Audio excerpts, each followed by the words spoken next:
This is Rugby Radio. Rugby Radio With Stuart Cameron.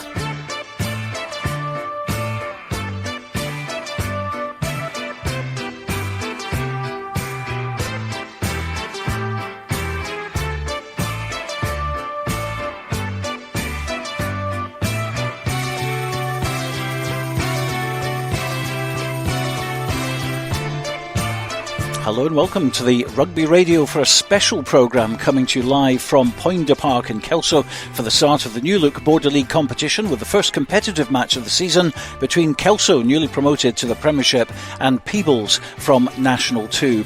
Well, we'll be hearing from both camps shortly before the game, but delighted to welcome the newest member of our team, David Ferguson, to the show. David, of course, you used to be heavily involved, didn't you, in the rugby scene, Scotsman's chief rugby writer, editor of Scottish Rugby magazine back in the Sean Lineen days, and freelancing for various TV and radio and media as well. So great to see you back involved with rugby again. Thank you, Stuart. Yeah, it's great to be back and having some purpose. Yeah, I've been spending the last 4 or 5 years working with charities and government and looking at how we can improve investment in community sport.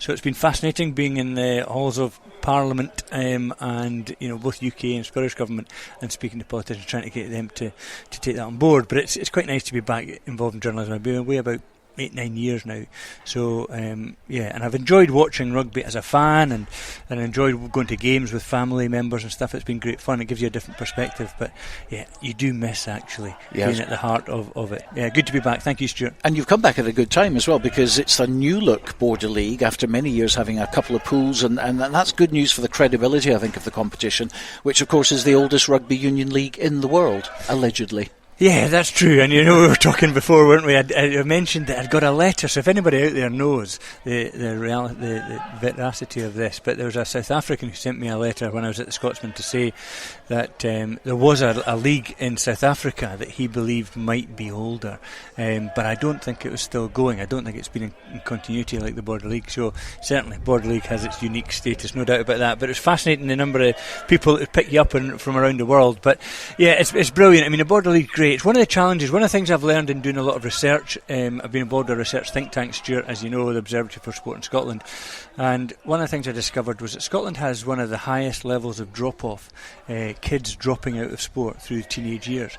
We're up there with the most active countries in the world at the age of about 9, 10. We've got as many children participating in sport, boys and girls, as the most active countries in the world, so the likes of Denmark, Scandinavian countries, Netherlands, New Zealand. By the time we get into adulthood, we're down towards the bottom of the league tables in Europe. So we have a real drop-off through teen years, and so many people say to me, why is that? And there's many different reasons for it, but one of the simplest reasons is, I think, we forget about the 99% of the people who are playing sport just for fun. We focus on the 1%, and that tends to be the number in any country really who get to play international or professional sport. There is the vast majority, 99%, who don't, and they play it for fun. And I think in Scotland we've had a problem, or perhaps a myopia in terms of trying to find the talent and develop it and get it to the top to keep the Scotland team at the top, but at the same time forgetting about the rest of the game. And I think the Border League is a great example of that. What the Border clubs are doing this year with the Reserve League and bringing back the Junior League, I think it's really interesting. I'm looking forward to seeing how it goes, because I remember as a sports editor of the Southern Reporter about 30 years ago filling the pages with the likes of the Trades Seconds, Lindeen, Gala YM, Star, YM Gypsies. There were loads of people just playing the game really for fun at weekends. They weren't bothered about professional contracts. They were just out there, and we've lost a lot of that. Now, if you look at the number of kids that are coming through, we've still got loads of kids playing the game, lots who want to go on and play.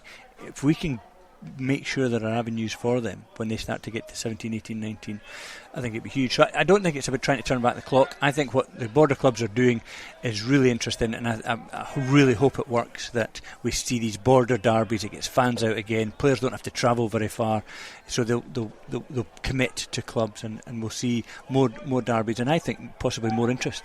And of course we've got the Border Junior League this year, yes, starting up again, and that's exactly what it's going to do. I mean, in fact, we'll have a camera there for the opening game on the 30th of August, which will be Gala A against Peebles A. and showing a bit of coverage on that. But I think to get sort of Thursdays, Fridays, midweek games or whatever, that's only going to be good for the game. Yeah, it'll be interesting because it's a different challenge, a different commitment from players and supporters to come out during the week. But I think seeing Borders teams play against Borders teams is, and it's not being parochial. I would say the same for Edinburgh and for Glasgow or for the North. Having local identities with local clubs playing derbies and getting those rivalries going, I think is good for the game, and players want to be part of that. People want to be part of that. Supporters will want to come down here to see Peebles tonight as much as they want to see Kelso and see how the Borders clubs are doing. Not to support them necessarily, but to see them. And it'll be the same when Jed visits. So I think, that reserve league I think could be really good. I'd love to think that it could bring people back to the game, more players that are playing, because they know they're not needing to travel very far. The commitments aren't huge. I think that could be really good. Border League finals we've always enjoyed as an occasion, but I've always subscribed to the old thing, a league should be a league, and now we've got a league, and I'm delighted that they've decided, they're not going to go down the playoff route, which I just don't buy into at all for club rugby in Scotland. We saw what happened with Hawick against Curry. It could have been a major embarrassment. Luckily for Hawick it wasn't, and justice was done, but they're going down that route yet again. But the Border League itself, new rules. This is an interesting one. It's 4 points for a win, so there's no losing bonuses, no bonus for the 4 tries, which I think is unusual. I'm not totally bought into that one because I think that encourages the attacking rugby to that's bring what it was some brought in for. That's why it was introduced, was the feeling that there was an awful lot of stalemate 6-6s, 9-6s and people winning with penalties. So it was brought in to try and persuade clubs to score more tries, to go looking for tries, and even right at the death in the last 10 minutes a try or two could get you that losing bonus point. So it's interesting that they've decided not to go that way. We shall find out why that is. Literally I heard that today that was the case. 2 points for a draw, and if any games are unfulfilled, it's a point each for the teams that effectively don't play. So they get a point for not playing. A point for not playing if it's an unfulfilled fixture. Yeah, so that literally came out this morning. So I haven't really studied it and found out the reasons behind it, but that is what we're looking at tonight for Kelso against Peebles. Well, just briefly, David, 10-team leagues this season, of course, nationally, right across the board. There's 50 teams, 50 clubs. They've managed to get a Division 4 now. At a time, I suppose, when people are trying to cut down on travelling, but at the same time there's enough interest in national rugby for 50 clubs in Scotland to kind of sign up to it. Yeah, definitely. I think that's been one of the biggest problems. I talked earlier about people going away from the game, leaving the game, and we've seen a lot of club players leaving in their mid-20s or early 20s, late 20s rather than into their 30s, and that we lose a lot in the game when we lose players like that. But a lot of the reasons has been too much travel, too much commitment over a season that's too long. So when you're cutting the leagues to 10, I think that's a good idea. I think the period the club season won't be as long. I would like to see that it meant that you could play the Border League, which is really important. You could play Border Sevens, that they have a place in the season again, where because I think they're really important, both for attracting supporters and interesting sponsors to a club, but also for the players. It's good fun, and it's good for the skills as well. So hopefully by condensing that bit, I think that could give that a chance. I'm not convinced that we've got 50 clubs that want to travel nationally across Scotland, but who knows? Let's see. We shall find out, won't we? Yeah. To see if the games get played. We've got to improve the clubs. We've got to improve the number of players that are playing. That's my big point. And we've got to find ways to get more players playing club rugby, because there are plenty of kids and young people out there, and I think there are plenty adults too who want to play. I was fascinated by Hawick Harlequins, where I had a good chat with Brian Rennick last year, and he said, look, we're not training. The boys want to play. They've not got the time to train. We're just going to play, and we're going to bring them together and have a good laugh. And they took them to play at the weekend, and then they had a good night out in Edinburgh, wherever they went. And he said they're enjoying it. They're loving playing rugby again. And it was fascinating that they weren't training, and they still won the league. Yeah.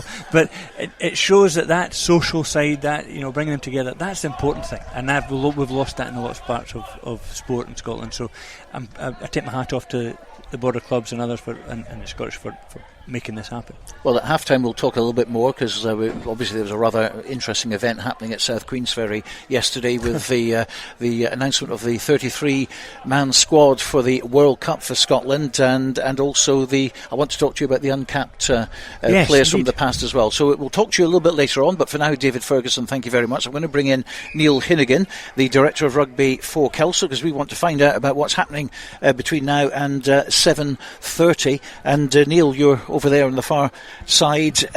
No sooner has the season ended, we're back again. Yeah, Stuart, back already. It's been a fairly quick summer, as it always is nowadays, and yeah, we've been working away quietly to try and get to this point, and yeah, we're here now. And a new look Border League. We just mentioned about the 4 points for a win, the 2 points for a draw, 1 if you don't play at all, which is a bizarre one. But for me, no bonus points, whether losing one or more importantly, the tries. Do you any idea? Can you throw some light on that one for us? No, not really, Stuart. I mean, I'm surprised at it as well. I mean, it's normally, it was brought in a while back now, a long time ago, and it had the purpose it was served for. Teams do it, and the losing bonus point, especially in league systems where teams, if they can get to that point in the last play, they will go from one end to the other, the same as if the team needs another one for a bonus point, and it does often bring a very exciting end to a game, and it does keep it ultra competitive for most of the game. I mean, I've seen teams maybe lose 60 odd points to 24, but they get that losing bonus point, and it's something that adds up to the league title total or whatever they need. So yeah, a little bit bizarre. It's just started, so it's probably going to be teething problems again and whatever, and maybe that's one of them, who knows. But yeah, I mean, the players and the coaches and whatnot at each club, we'll just have to get on with that, and we'll let the powers that be decide what it will be. And I'm sure everyone will have a varied opinion on it, but I would have thought most people would have been expecting the norm. But here, that's it. I'm delighted though that it is a league again after so many years. Yeah. No, I think you're, in my opinion, I agree with you, especially around here with the close competitiveness of each club. I think playing everybody once is to decide who should win the Border League is probably the most attractive option, and it also gives more opportunity for potentially more home games or vice versa to pick up some extra revenue, and ultimately that helps everything go round in the right way. So there's loads of positives to it, and I think that obviously we will get more of a true winner of who has won the most Border games. Exciting times for Kelso, isn't it? You're going into the Premiership for the first time in a long time. You're up against, it's a first competitive match against Peebles, who are 2 divisions below you. How do you approach this as a director of rugby? Yeah, well, obviously, people expect me to say this, that we respect Peebles a lot, and we obviously do. I mean, most Peebles Kelso games in the last 10-15 years have been separated by a few points, so although we went up a league and they've stayed where they were, and it's sort of widened the gap, if you like, it will be a very competitive match, and normally we would be full-blooded for Peebles because we know what's coming, but we don't get as many opportunities now for our youngsters who have had a pretty good pre-season schedule. They've worked hard, so if you look at our team sheet, there's quite a lot of youngsters, especially in the park, and it's just a really good opportunity to give them a home game, a start. Some of them are making their first senior debuts tonight, and it's a chance where there's not a lot of pressure, and a chance to give them a look at what's coming, and hopefully build their confidence in the right way, rather than just having to throw them in away to a Curry or a Mar, where it could be daunting. If they can get a bit under their belt here, it should hold us in good stead going forward. How good Peebles are on the night tonight, or how good we play, will obviously be determined, but looking ahead, that's kind of the plan for us, to see that we can compete with, these youngsters can at least compete at National 2 level, and if they can do that, they're not going to be a million miles away from being able to at least fill gaps for us at the moment, and then potentially over the next 18 months be first team starters. Just briefly then, who's in at the club and who's out? Well, luckily our player retention since COVID's been really, really good. I mean, we've never really lost anyone. A couple of guys went travelling to Australia last year, but apart from that, we lost no one. And this year, Keith McNeil's had to retire through injury. I doubt if he'll ever make a comeback. He's getting an operation on his knee. Liam Herdman, unfortunately, he will make a comeback, luckily, but unfortunately he's getting a knee operation as well. Kevin Dryden stepped down to play for the Kelso Sharks, which is really good. Bit of experience there. He was training with them tonight, so he's stepped down. Apart from that, everyone's the same as last year.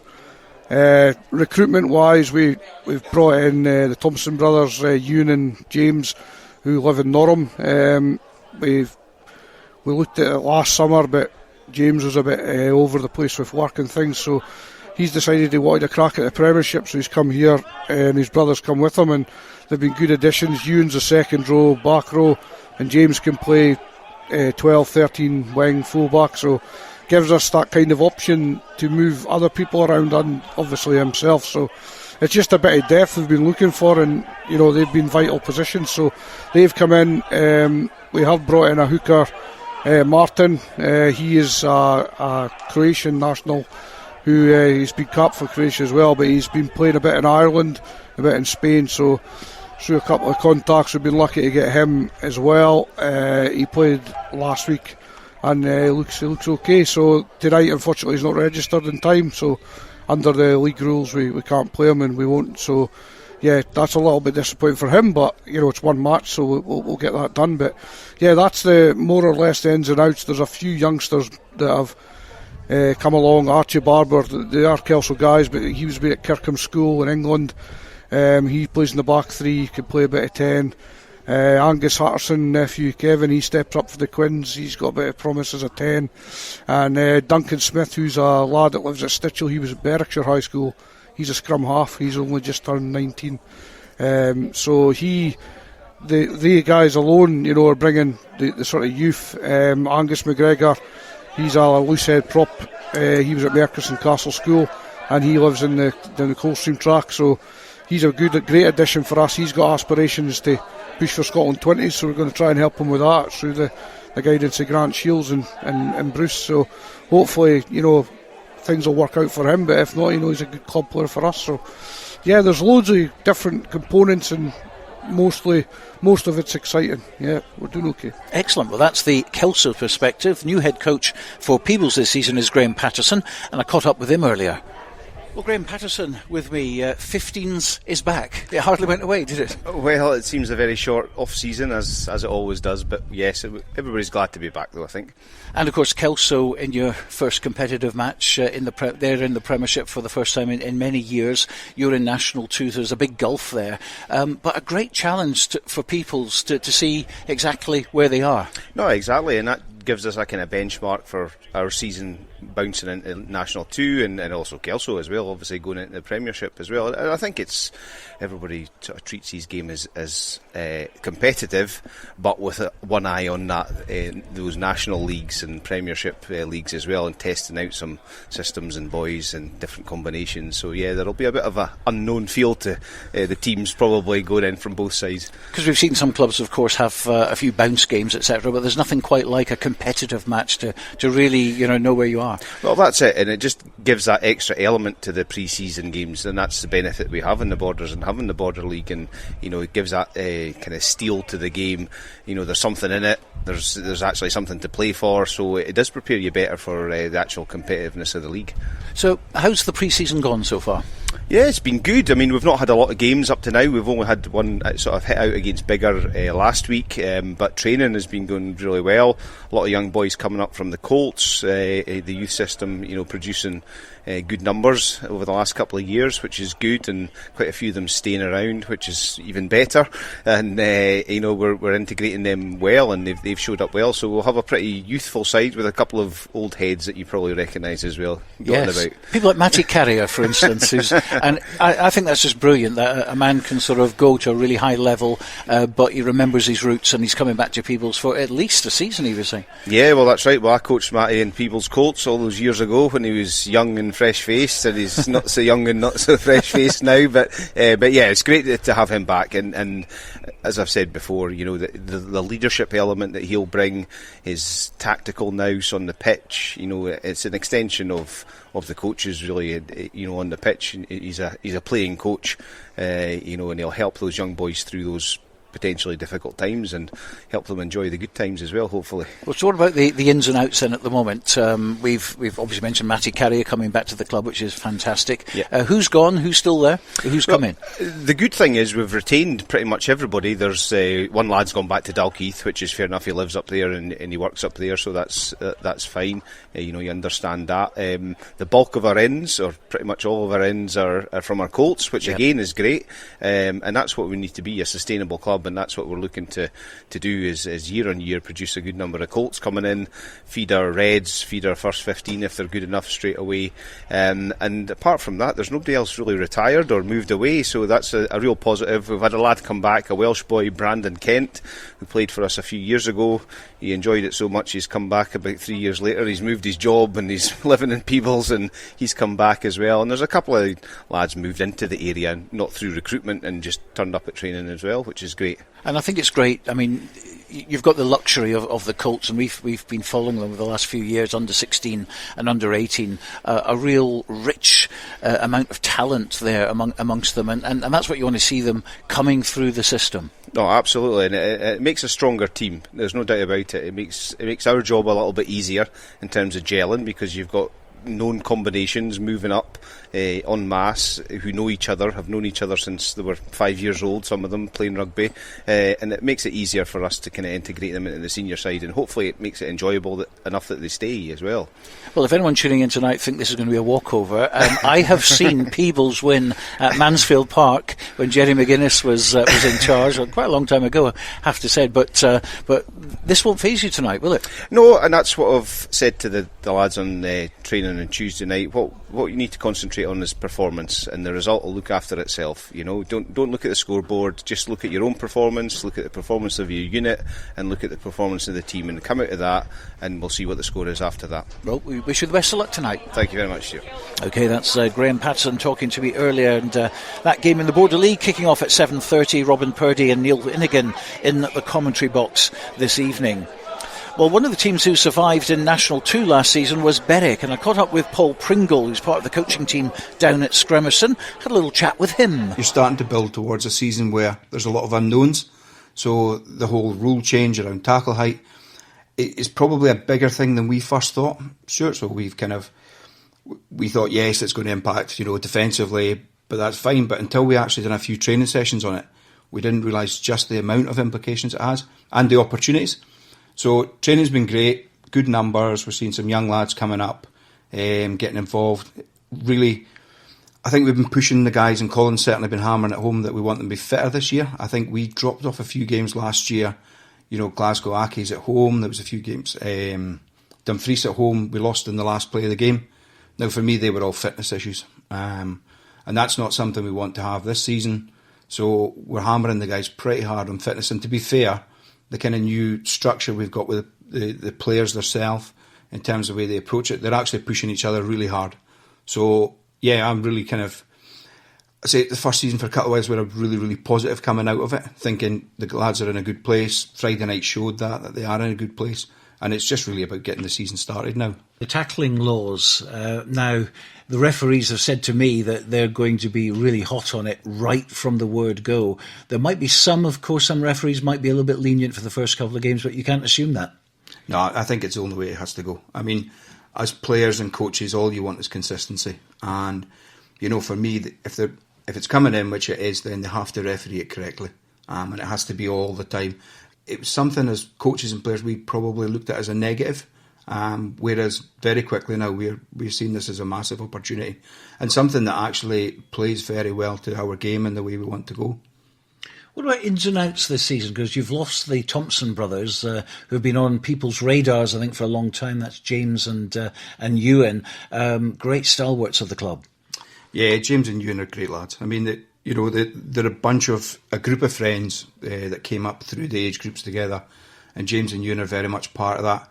It's the nature of the beast. We're going to always work to develop these guys. Now, part of that is that we would then expect, if the opportunity comes and it's right for them, to then take the step forward, and they go always with our best wishes.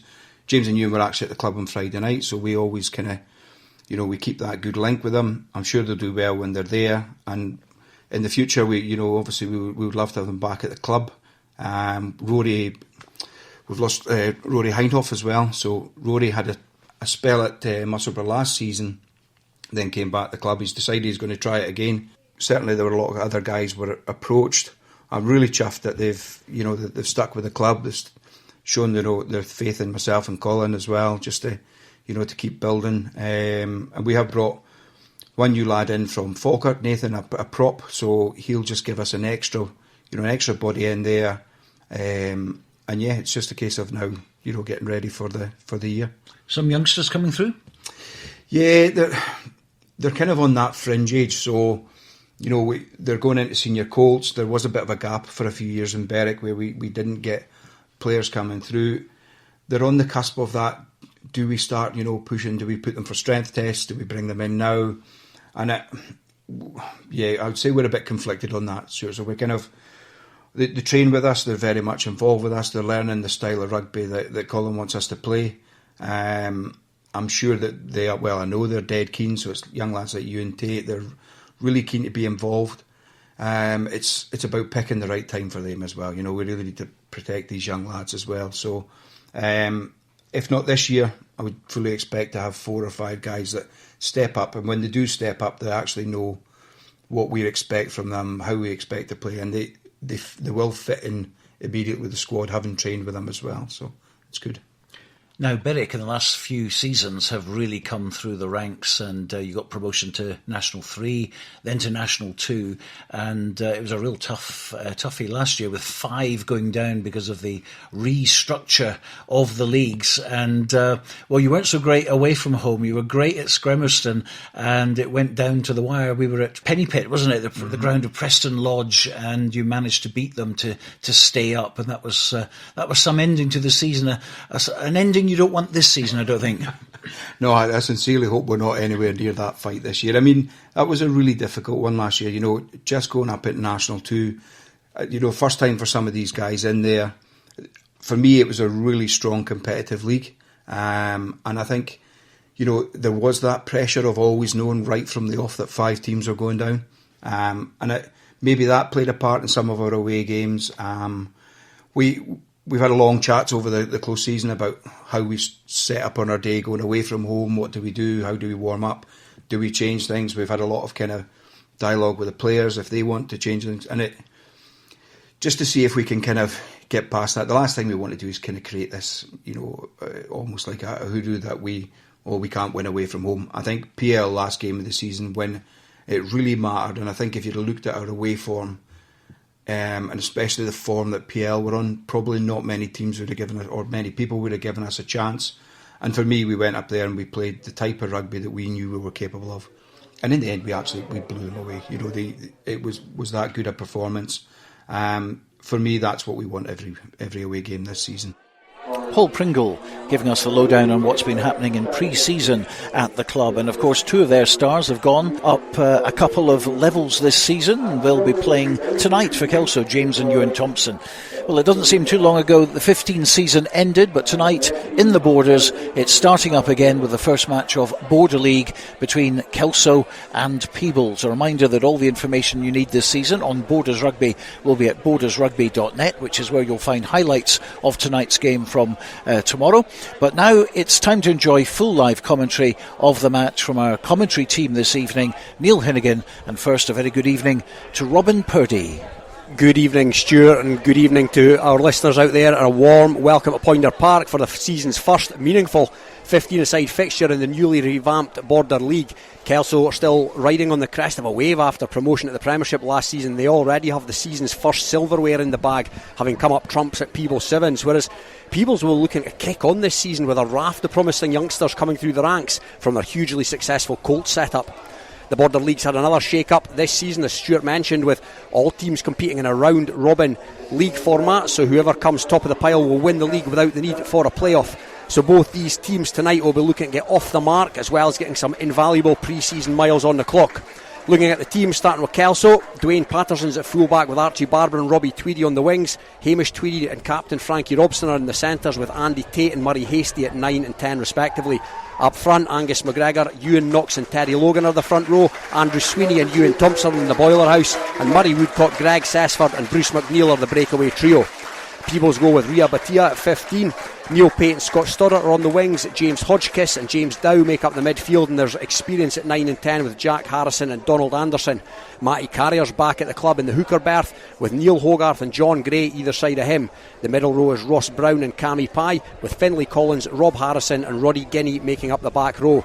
Tonight's ref is Callum Worsley, and helping me call this one tonight is Kelso Director Rugby Neil Hinnigan. So Neil, it's an early start to the meaningful stuff for both of these two teams. Yeah, it's come around a little bit as soon as we thought. I mean, we organised this match just as a friendly, but the way the Border League fell this year and the way it changed, it quickly became a good chance to get that one out the way early, and Peebles and obviously Kelso agreed to that, so here we are. And yeah, it makes it, no one really wants to play in friendlies, Robin, so yeah. You talk to the players, they'd rather play meaningful games, so yeah, it just puts a bit of edge on it and makes it more appealing, Yeah, it makes sense to me anyway. So it's going to be Kelso to get us underway.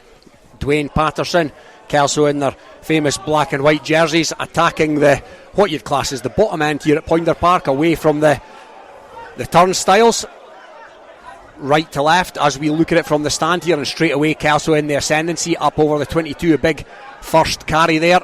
The forwards now trucking it up, setting the platform. Andy Tate's in there looking for ball. There's a Peebles player over the ball, and he's done well, the Peebles player, because it's resulted in the first penalty of the evening. Whistle blown by Callum Worsley there. And Neil, just in reference to the fact that it's so early in the season, with the game having something riding on it, is it a case of we kick our goals and we win at all costs, or do you still see it as having a bit of a sort of pre-season feel whereby you look to develop a few things for the season ahead? No, I think you've got to look at developing today.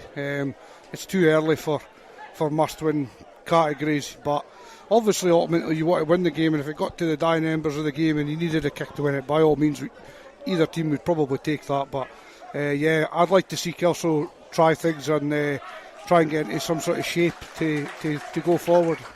Well, the penalty was kicked to touch right in front of our vantage point here in the stand.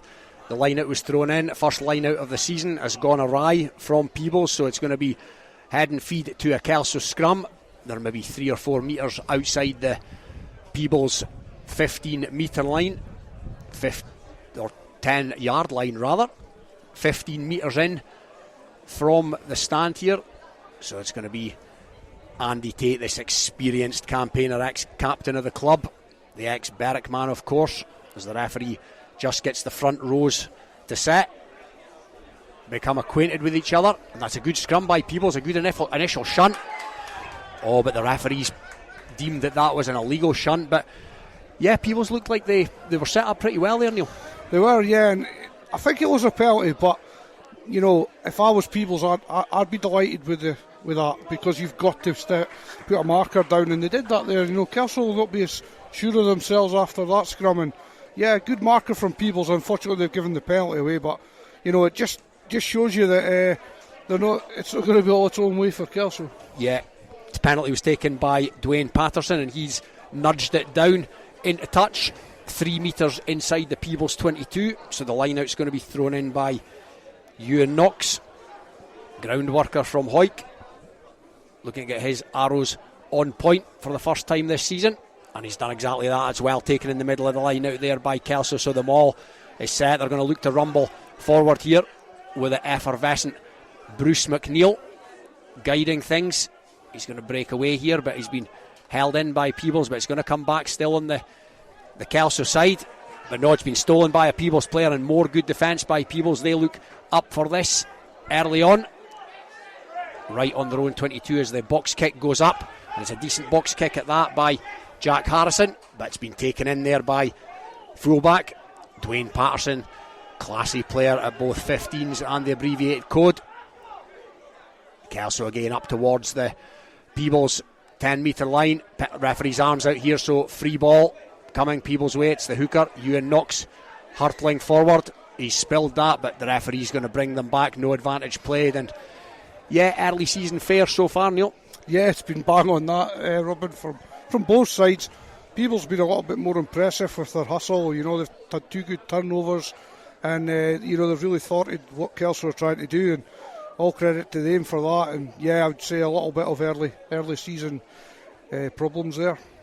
So another penalty almost in the exact same place as the previous one for Patterson. And again, he's put it to nigh on exactly the same place, maybe a metre or so towards the 22, but it's going to be another Kelso line out from exactly the same place. So again, Ewan Knox, he was right on point, bang on the money with his first throw. This time it goes to the tail, and that's a good throw, and it's well taken in. So another chance to set for Kelso. Right on the 22, attacking from right to left here, and it's just starting to nudge forward.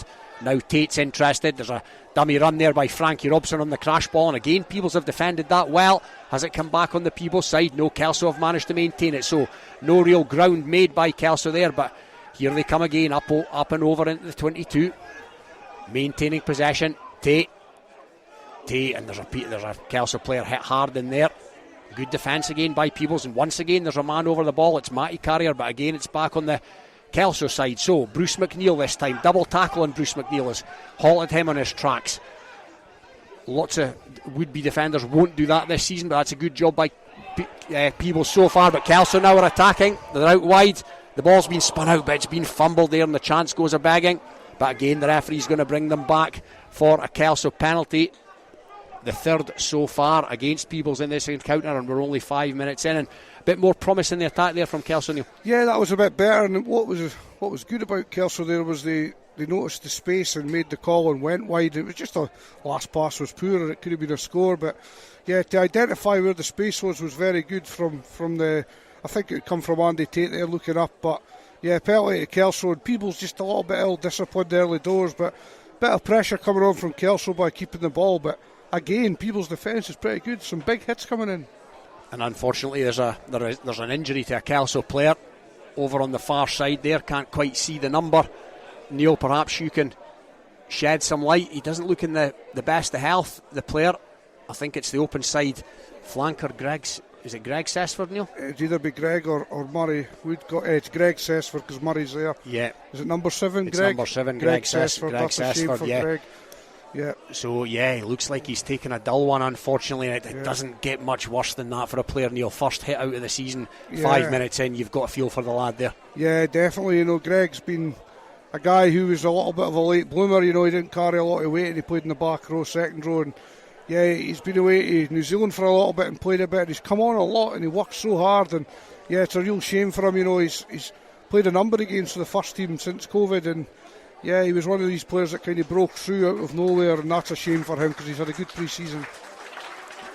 So, Cammy Thompson enters the fray earlier than he would have anticipated. Yeah, definitely. Cammy's had a little bit of a tight hamstring going on, nothing serious, but yeah, we've been trying to sort of protect him a little bit, so we've been, you know, that's not ideal for us, but you know, that's what's there for Robin, and we've got to use the squad. Yeah, that's rugby. So the penalty has been kicked by Dwayne Patterson to deep now into the Peebles 22, and again Kelso look to nudge this forward, the line out having been taken cleanly, and they're inching forward up over the 5 metre line, and surge comes on here. Peebles managed to halt it momentarily, but the drive comes on. McNeil's in there, as you'd imagine. The try has been awarded. First blood to Kelso, first try of the season. There is a pile of bodies there. We're going to wait and see who comes up with the ball. And yeah, it looks like the hooker, Neil, Ewan Knox. Yeah, Ewan Knox there is sort of trademark for a hooker these days from that area, and it's obviously nice control from Kelso. I mean, they've had 3 good lineouts in a row, finding the middle jumper there. Murray Woodcock took it really well in the air, and nice tidy set up, and enough power there to get over the line for the first try, and I think probably deserved on the balance of play. It's been all in the Peebles half, but yeah, I've been quite impressed with Peebles defensively though. I think, you know, you will lose tries like that, but I think out wide and in the tight areas they've been pretty sturdy so far. Yeah, they certainly look up for this, Peebles. Yeah. And it's a great strike weapon for teams nowadays, Neil. That you know, and it always has been to an extent, but you almost see it scored now more often than not. Yeah, I think it's because of the setup you can get and the protection you've got in the air and things like that, Robin. You know, there's less can go wrong now given the safety manner of things, and yeah, it's definitely a potent weapon for most teams. So, conversion attempt, first of the season for Dwayne Patterson, is drifted just to the left of the upright. So, early in the piece here, 9 minutes gone at Poynder Park. It's Kelso 5, Peebles 0, and as Neil Hinnigan alluded to, it's probably on the balance of power and certainly on the penalty count against Peebles. That is probably no less than Kelso deserve, and it's Peebles to get back underway. Kick-off's gone straight into the... I was about to jinx it. I didn't even get time to jinx it. I was going to say straight into the bread basket of the on-rushing Bruce McNeil, and it's hit that barrel chest and fallen to the floor, and you don't see that too often. Bit of a collector's item there for very Big much Brucey. You could almost see him from here salivating and building up a head of steam before he even caught it. Yeah, I think Bruce was eyeing up a big charging run as he normally would, and he just took his eyes off the ball. I'm sure Stuart can maybe put that one in the highlights later for everyone. Bruce would enjoy that. But yeah, look, it happens to the best of them. Bruce is probably the most experienced player out there, and he's dropped what would be a really routine ball. So Peebles scrum now, first foray into the Kelso 22 for Peebles, and that's another decent nudge on the scrum. But it's good harrying there by Andy Tate. Great harrying on his opposite number, Jack Harrison, and it's been taken forward by the Kelso forwards now. They're trundling up towards the halfway line. They've made fully 25 to 30 metres there, cheaply possibly from a Peebles perspective, but here comes the classy Dwayne Patterson coming in off that left foot with the side step up to halfway. Again, Peebles have defended that well though. And yes, it's going to come back on the Peebles side. So is there room on the far side for a Peebles break? No, it's come back in field, interpassing there back to Harrison. This time it's Cammy Pye hitting it up, doing the hard yards. Cammy Pye, they're up to the Kelso 10 metre line, and it's Harrison to Anderson, and there's a man on there. There's a man on the full charge there, and it was the prop, the hugely experienced top prop, Neil Hogarth. Age 40 now, Neil Hogarth. Neil, yeah. It's almost hard to believe. Yeah, I remember Haylodge Park back then. Neil Hogarth was a back. You know, he was a centre winger, and he played all round the backs, and a hugely experienced player, and he's vital for this Peebles team. I think his move to prop has actually put his career, a longevity in his career, and he's putting it to good use. And again, probably Peebles' most experienced player dropping an easy ball, and Kelso's. So yeah, it's definitely pre-season, Robin, and that's what happens, and you need to give guys a little bit of time to get back into it. But those two players will be disappointed with the two drop balls. Yeah, a couple of veterans making a couple of early errors, but they'll no doubt put that right as the match and season wears on. The scrum's gone round, so it's going to be reset. Referee Callum Worsley, and Stuart spoke pre-game, Neil, about the new rules, and certainly around the tackle and the height of the tackle, and just how forcefully it might be policed even early in the piece by the referees. I think it's got to be, whether you agree with it or not, it is here now, and it probably to stay, and it will be policed, I would have thought, fairly strictly, and it probably needs to just be that consistent flow so that everyone knows, look, that is where the line is. I know there will be discrepancies, it's obvious that will be the case, but it's best, it's not easy for the referees on that one. Yeah, so a scrum, and this time McNeil's picked up at the base. It was a stronger Kelso scrum on that occasion, and McNeil was hit hard, however he didn't make too much headway. And now that kick by Dwayne Patterson, the clearance kick's been charged down, but Patterson's managed to mop it up, and he's over his 10 metre line.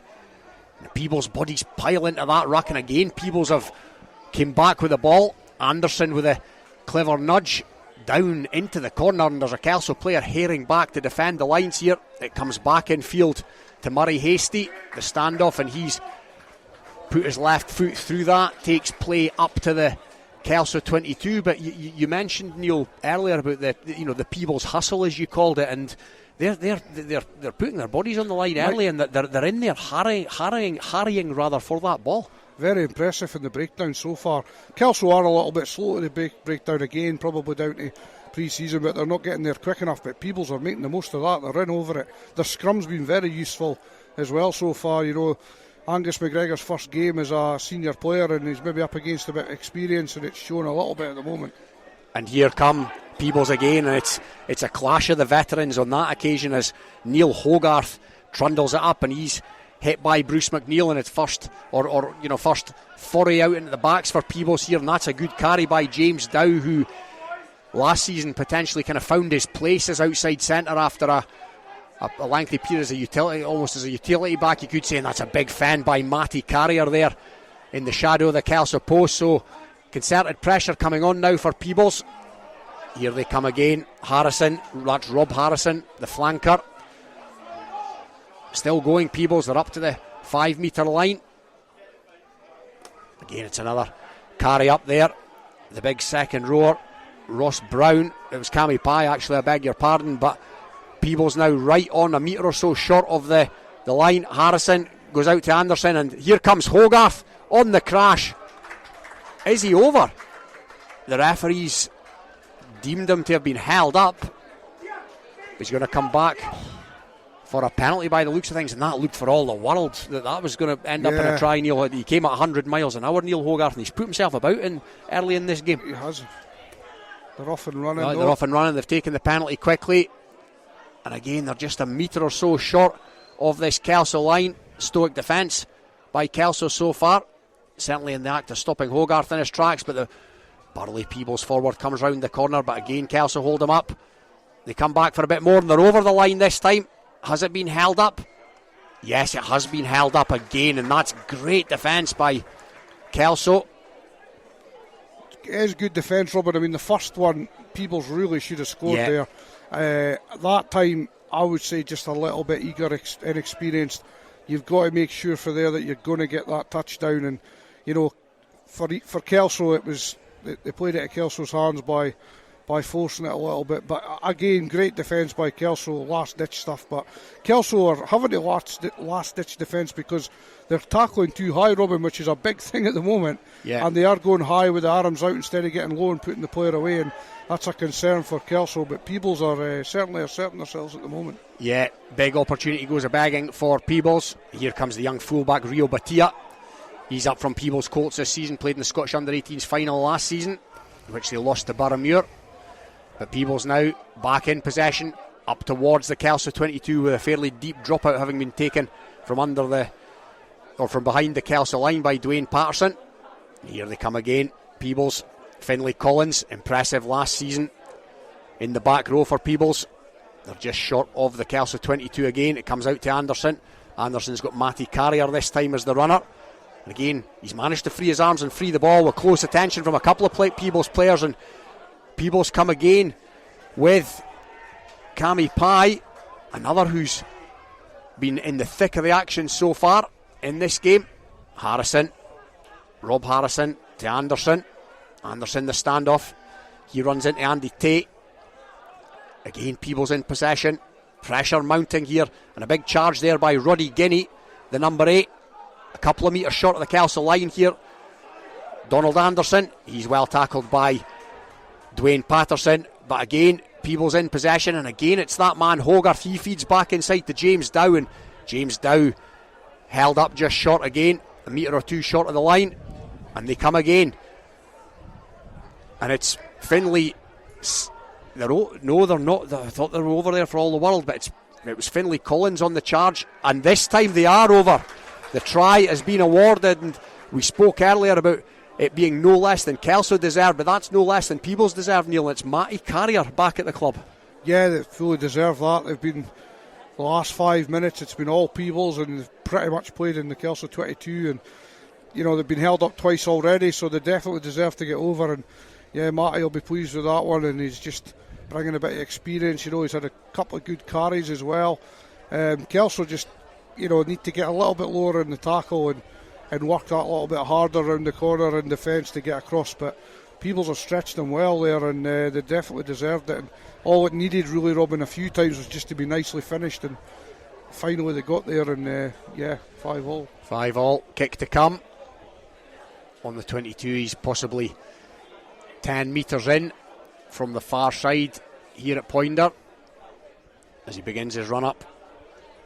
Anderson, he struck it well enough and it's over, so Peebles is into a lead now, 7 points to 5, 18 minutes gone, and Matty Carrier with a try. Neil, just what does it do to a club, around the club, when a player of that experience and stature and talent comes back into the fold? Yeah, I mean, it tends to drag others along with him, naturally, and it maybe encourages a couple of guys on the fence up the Peebles track that maybe wanted to get back involved, and you can see that in their team sheet tonight. There's 2 or 3 guys there that are back, and they're certainly a lot stronger for having Matty anyways, and all his experience, and it'll help develop players as well, especially front row.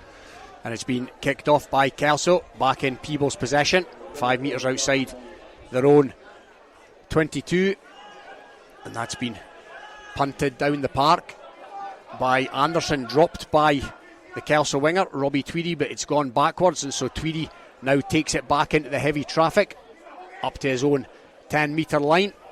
Now it's Tate's going to look for runners in the forwards, one of whom is hit hard, didn't make any ground, so now he comes back to Hasty, changing tactics, and Hasty's put up the old school Gary Owen, and he almost managed to take it. Hasty, he had a chance to catch it, but he's fumbled it forward, and the advantage has been gone, the knock-on advantage, because it's been put down the park by a Peebles player and it drifts into touch, and yeah, just an opportunity there for Hasty to catch his own. And it's never an easy skill, of course. No, it's not. And I think the wind just, caught up in the wind a little bit. And Murray, obviously Murray's very capable of taking that. Yeah. He will be disappointed he didn't gather it. But yeah, it was a slight opportunity. If he'd gathered it, they would have been on the attack. But yeah, just didn't go his way. But I think Robbie Tweedy here in the left wing, he's got to take command that space and not allow the ball to bounce. That's about 3 times he's let it bounce, and it's causing Kelso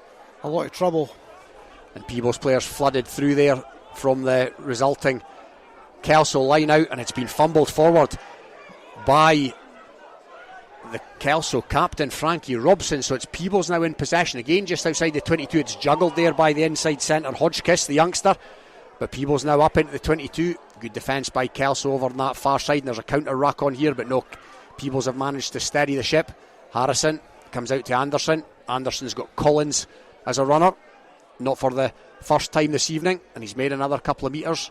Harrison again to Anderson, and again he's got a runner, this time in the shame of Cammy Pye, and again Cammy Pye, as he's done on more than one occasion tonight, has made 2 or 3 metres. Oh, and that's a good hand in there by Robson, but no, the referees deemed him to be offside as he pushed up. Rather, no, it was the I think it was the substitute for Kelso, but either way, a penalty's been conceded.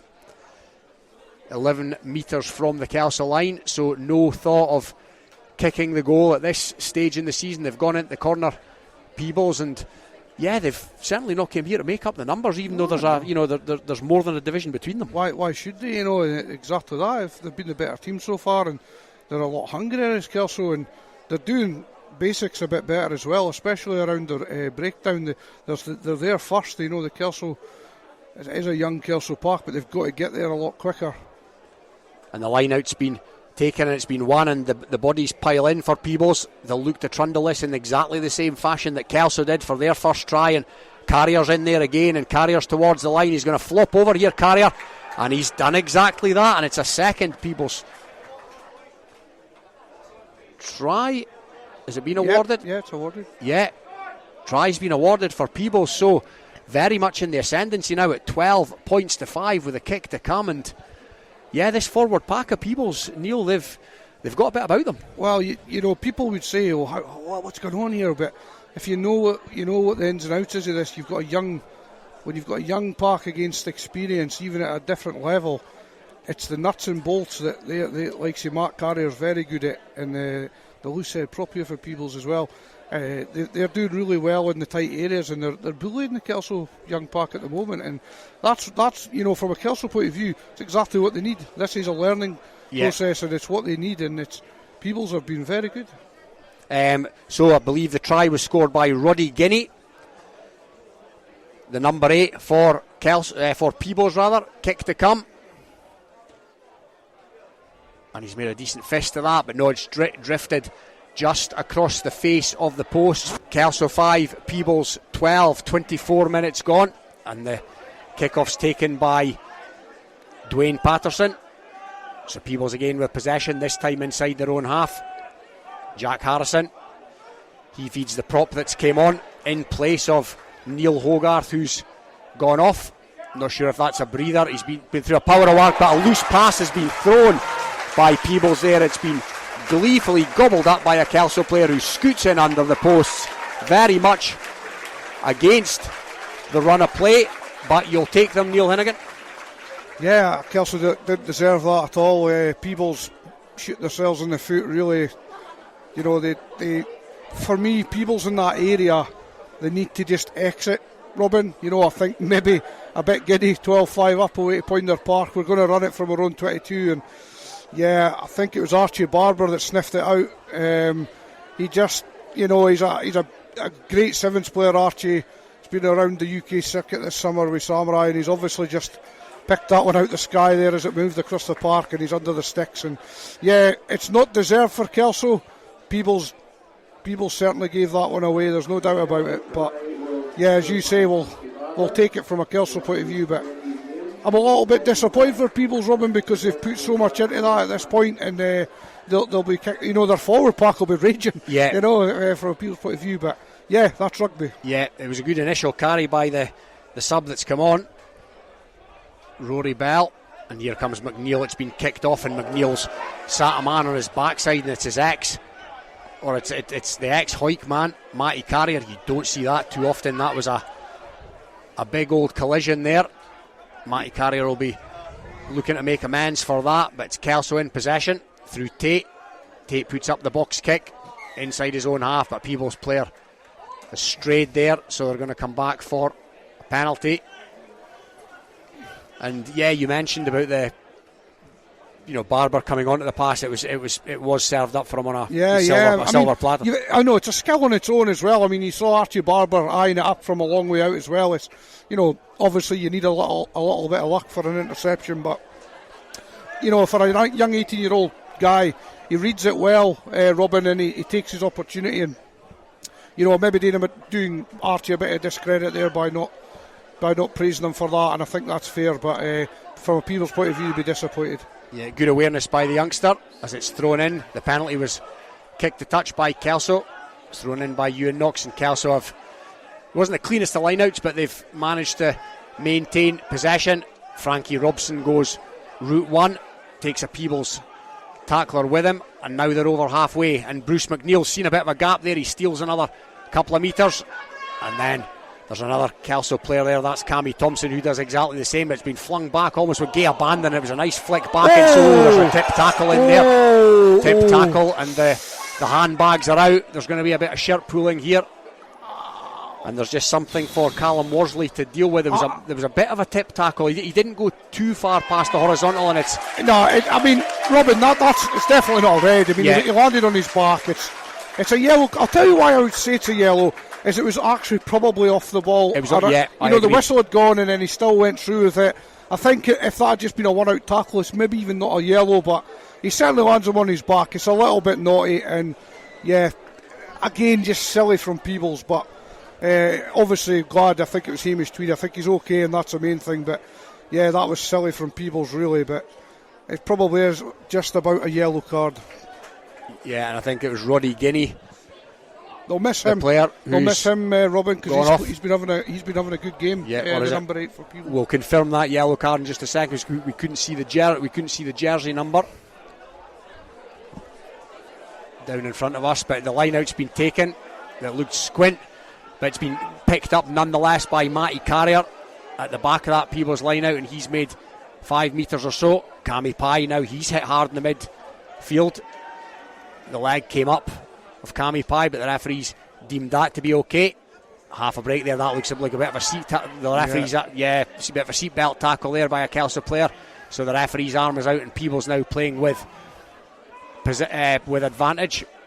Oh, and the referee's going to bring them back. The possession had been lost by Peebles, so just all gotten a bit hair 'em, scare 'em there after the tackle and the handbags. I think it was the scrum half, Jack Harrison, who's taking 10 on the naughty step.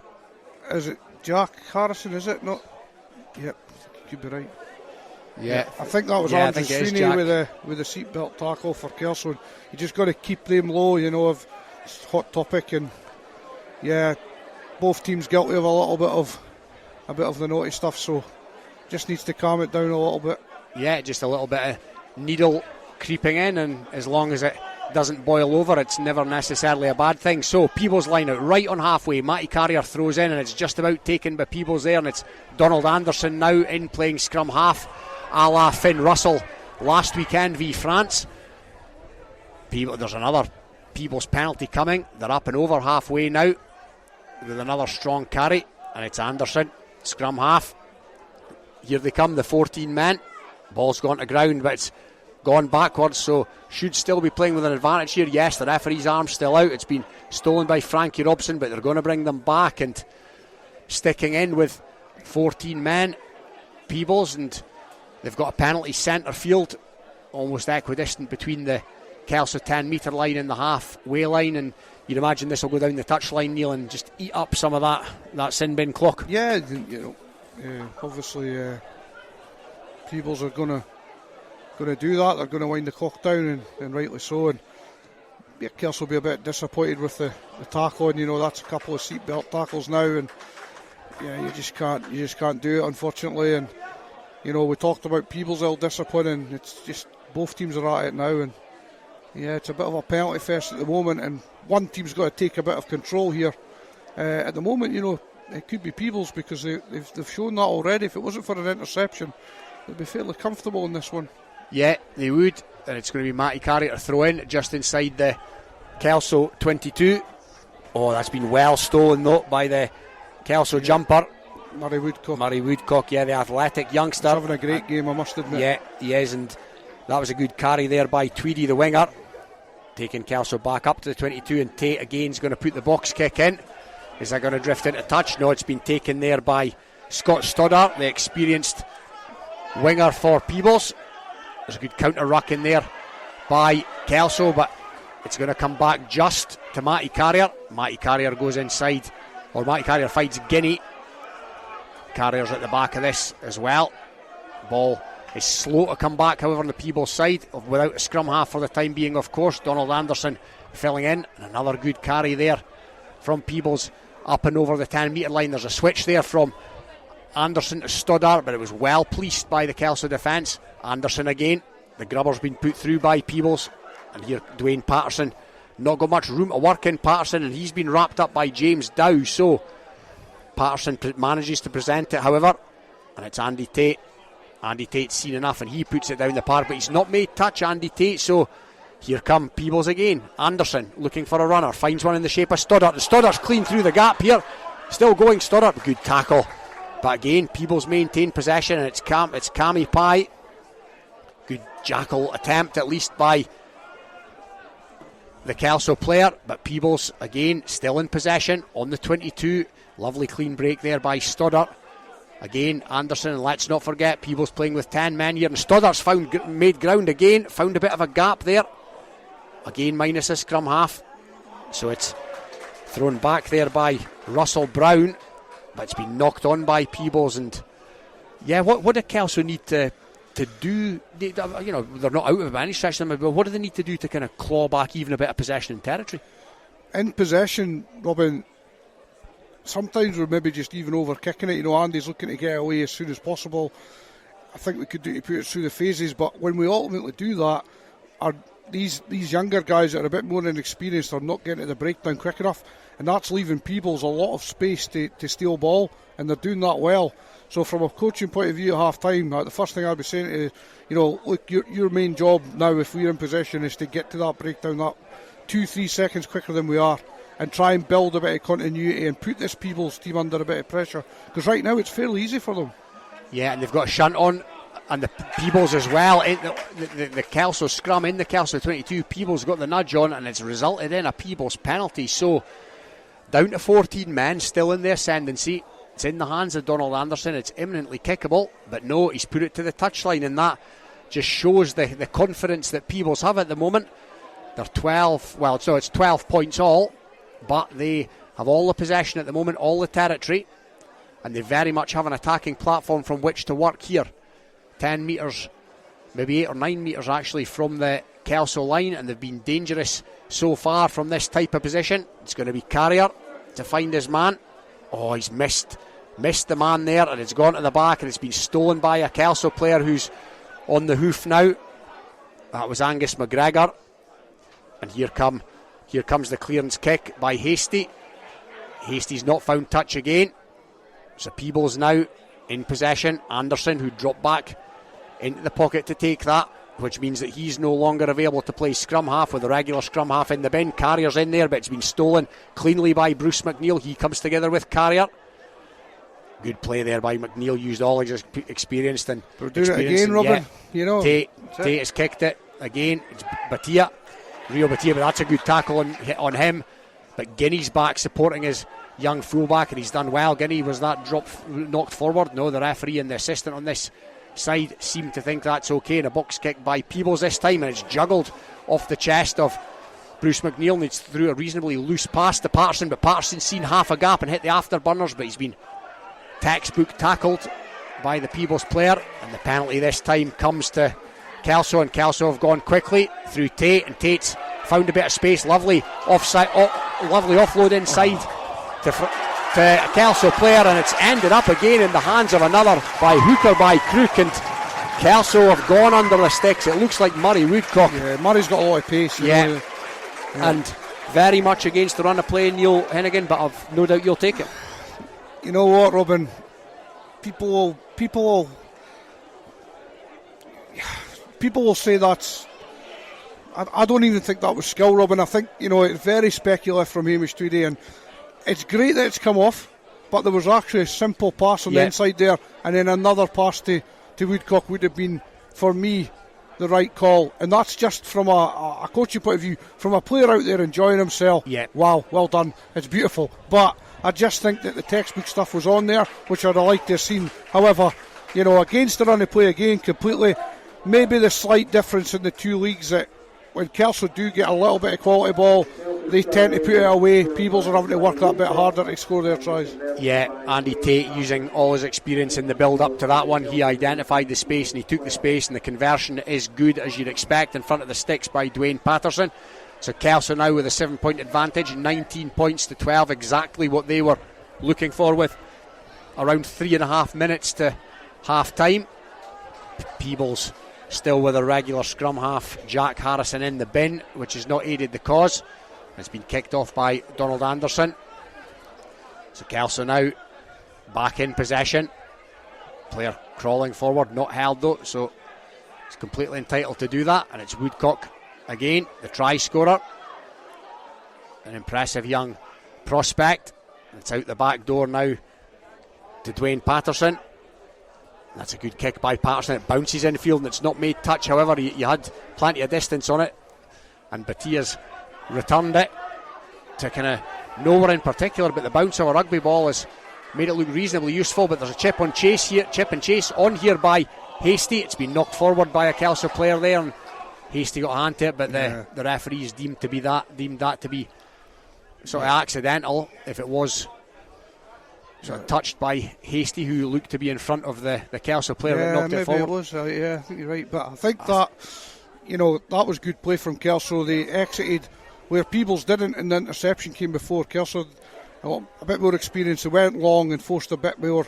That's probably the way to do it, Robin, for me. But again, Murray, a bit unlucky. The bounce just didn't favour him again. But better from Kelso in the last 5 minutes. Yeah, most certainly is. Back in this game.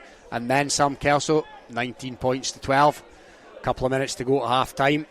Peebles with a scrum here, 5 metres in from the stand side, just inside their own 10 metre line. And scrum half Jack Harrison rejoins, having spent 10 minutes in the bin. And that's a strong scrum once again from Peebles. It's moving forward, and he's seen a bit of space. but he's put out. He's decided to kick it. Harrison put it out in the full. I think he's waiting on a penalty there, a scrum penalty, which is not forthcoming. I don't think there was an infringer for Kelso, but if I was Peebles, be disappointed. Yeah, because I think there's enough pressure for him to keep it in there. The referees obviously told him to use it. Yeah.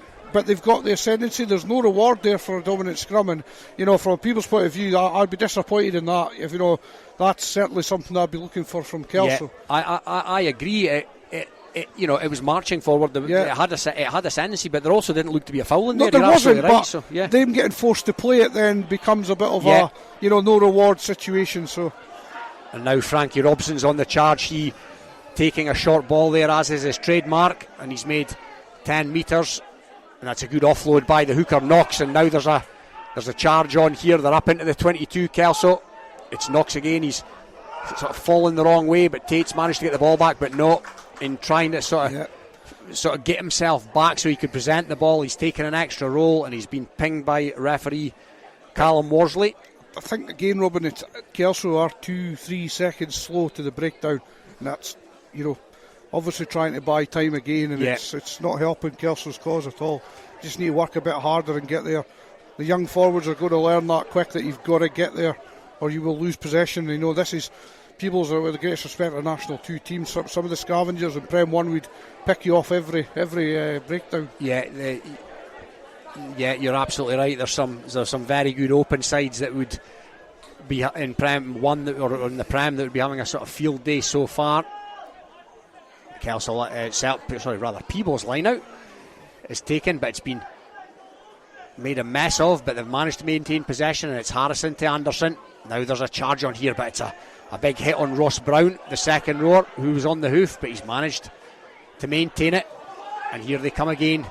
Peebles, the willing forward runners. Napier it was on that occasion. This time it's been sent down the paddock by Donald Anderson.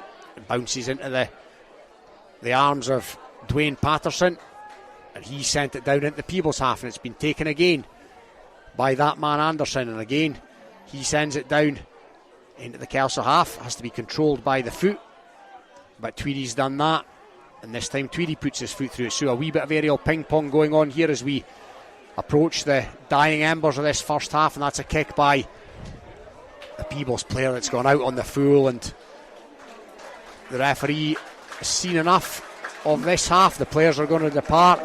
Half time, Kelso 19, Peebles 12, and there's not been much in it, Neil. No, I think 12-all was 12-all would probably be a fair result for half time, Robin, rather as the Kelso lead, but the Kelso have took their chances well. Peebles have maybe masters of their own downfall at times, but it's been an interesting one, and in fairness, it's been entertaining. Oh, it has. Yeah, there have been some good tries by both teams, and I think Peebles have certainly, put a marker down here for the start of the season. That looking at their squad and the way they're going about their business, that they're going to do well in National 2. You would think, judging them on that first half of rugby, they look pretty well set up. They've got some big units up front. Their backs are looking to play. From a Kelso point of view, they'll be a little bit disappointed in that first half display, but there is some youngsters that are coming on. Even from the first 5 minutes to that last 5 minutes, you can see an improvement already, and that's just for the age they're at, and that's what you'll get from it, and that's what we want. Yeah, so an interesting first half, first hit out of the season for both these clubs. We go into half time. It's Kelso 19, Peebles 12. This is Rugby Radio. Rugby Radio. Based in Galashiels but covering the whole region and beyond, Borders Mortgage Hub is your one-stop shop for all things mortgage related in the Borders. Visit us at bordersmortgagehub.com or call us on 01896 807 008. That's 01896 807 008. Borders Mortgage Hub. Mortgages for the Borders in the Borders. When the weather's dreich and a storm's a brewing, you need a strong, windproof, quality umbrella delivered with good old-fashioned customer service and at an affordable price. Up here in Umbrella Heaven, we say you tackle the ball, we'll tackle the weather. UmbrellaHeaven.com for when the heavens open. To commemorate the 7th anniversary of the opening of the Borders Railway, an 8 DVD box set is now available featuring the complete series Borders Railway from start to finish, plus the full hour-and-a-half documentary 5 Years On, which examines the possibility of an extension to Carlisle, plus extra features including a cab journey along the entire Borders Railway, all for the special price of just £14.99, including post and packing. You can get your copy direct from hotdisc.co.uk/shop. That's hotdisc.co.uk/shop. The 8 DVD box set, the complete Borders Railway, is available now. This is Rugby Radio. Rugby Radio. Yes, welcome back to Poynder Park. Kelso 19, Peebles 12 at half-time. Being rejoined here by David Ferguson. And David, I think Kelso can certainly be quite happy that they're in front, because I think Peebles have been playing well. Yeah, definitely. I think Kelso will be a wee bit worried about the scrums. Peebles, you can see them speaking. Matty Carrier speaking there to the ref at the end, clearly trying to keep the ball in because they want to really demolish the Kelso scrum. They've got a big front row, haven't they, Peebles there, and got some young boys in the Kelso team that are still learning the ropes. So Kelso got away with that a little bit in a couple of decisions that went their way. But yeah, they've done well. They've taken their chances, Kelso. Fantastic break there. Terrific pace from a young flanker, Murray Woodcock, showing that he's got some pace. I heard his dad shouting he gets all that from his mother. So great athleticism, some of these young boys in the Kelso team. So they've taken their chances really well. And he's had some tremendous confidence, hasn't he, from the Sevens circuit. He scored a wonderful try at the Langham Sevens to win that for Kelso, in one of their Sevens that they won last season.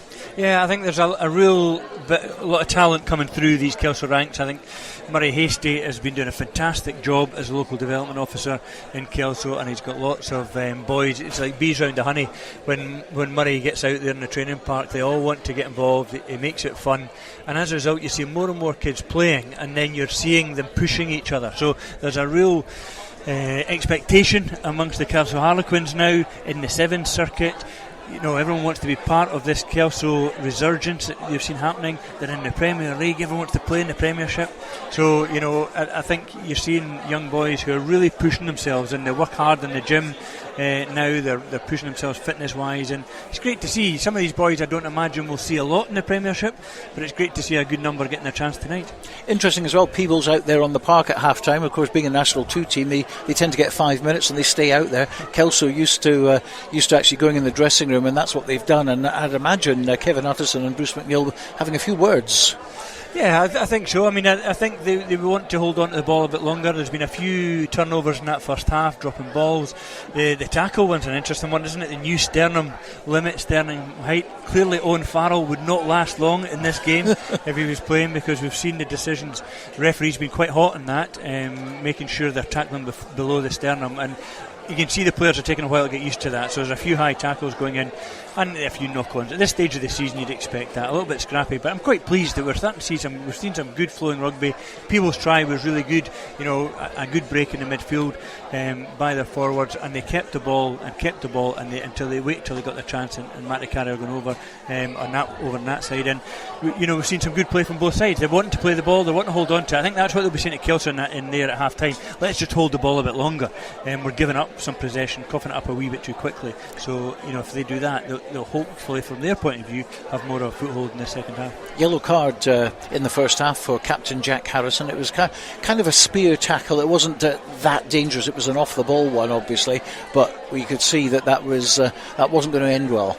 Yeah, just a bit silly, really. Just a bit of ill-discipline there. The game had already stopped, and he started the tackle, and he just went through with it. He didn't have to, and dumped the player on his back, and feet up, high in the tackle. So it was just silly, needless, and it was Peebles. It probably cost them, because Peebles were on a bit of a roll there. They had a bit of momentum. They were holding the ball. They scored a try, and losing the scrum half meant they all had to shuffle in that back line. And actually, I think a couple of the scores from Kelso exploited the fact that it had a man missing in the back division.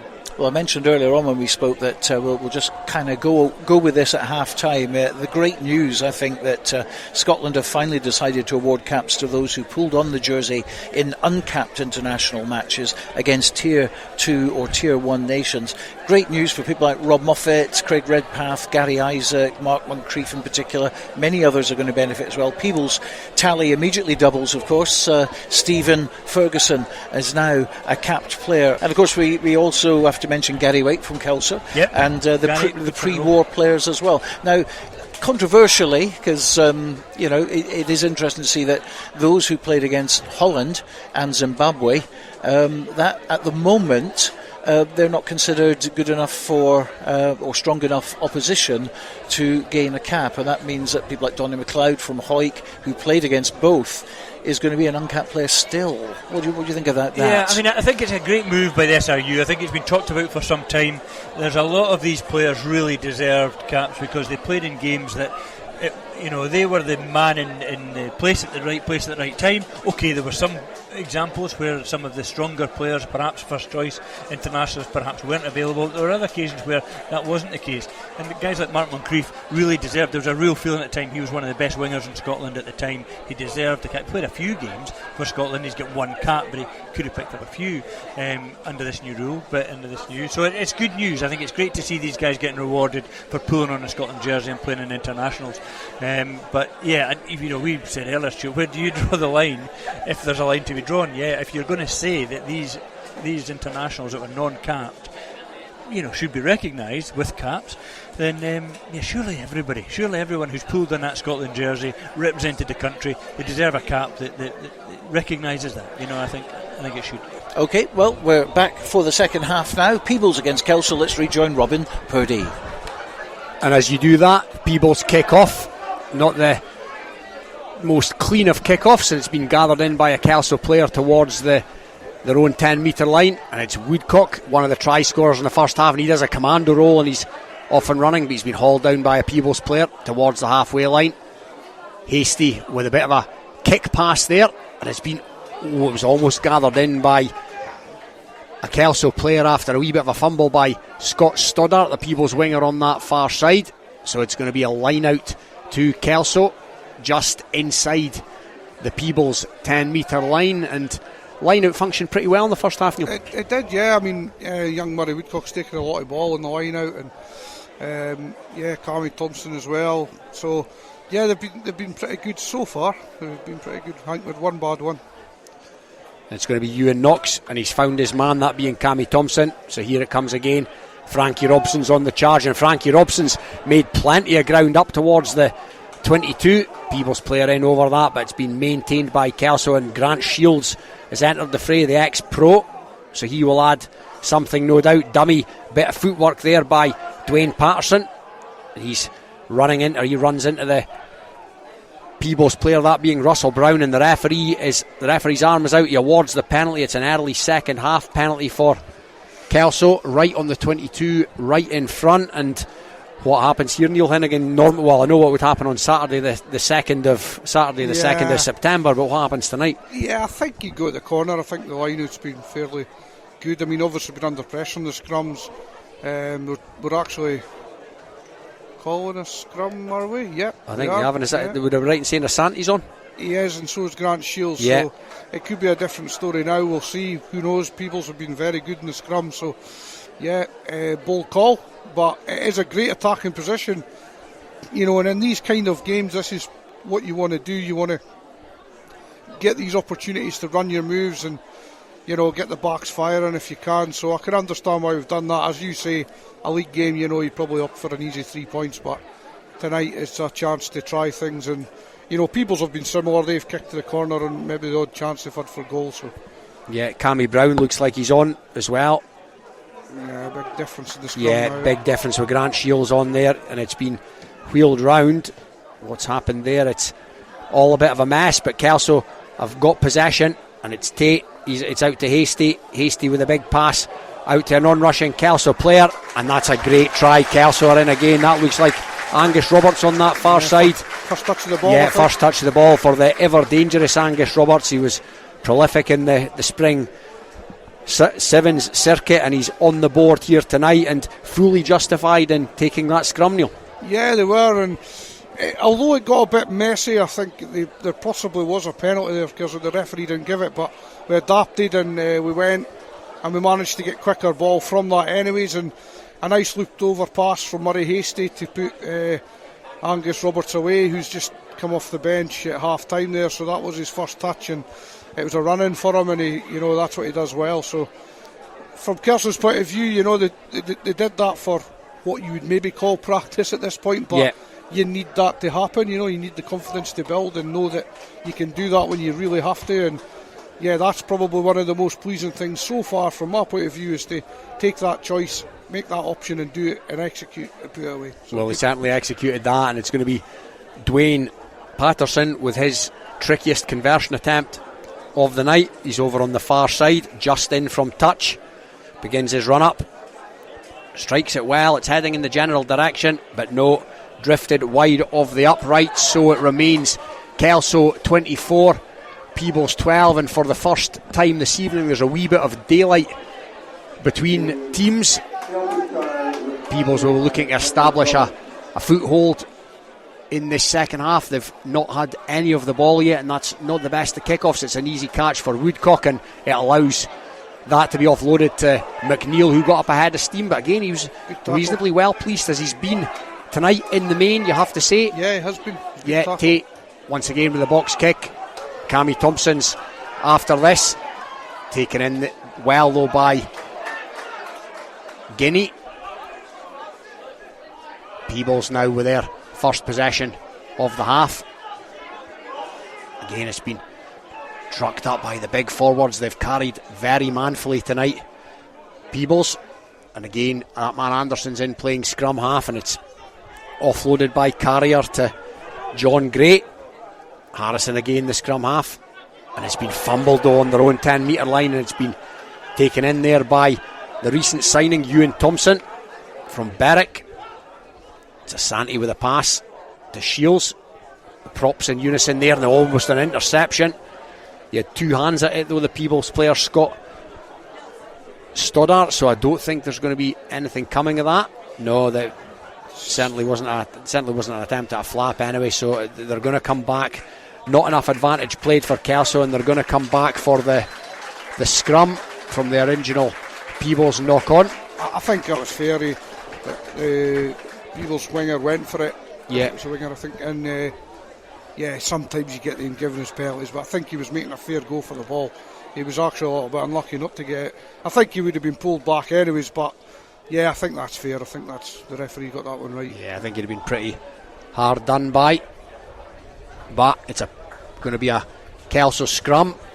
Not the strongest component of their game in the first half by any stretch of the imagination, but it looks to have shored up since the introduction of Shields and Ashton Asante.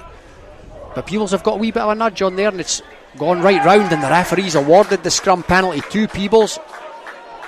So maybe short-lived the resurgence in the Kelso scrum. Grant Shields won't be happy with that as he trudges back, and Donald Anderson has kicked it to touch.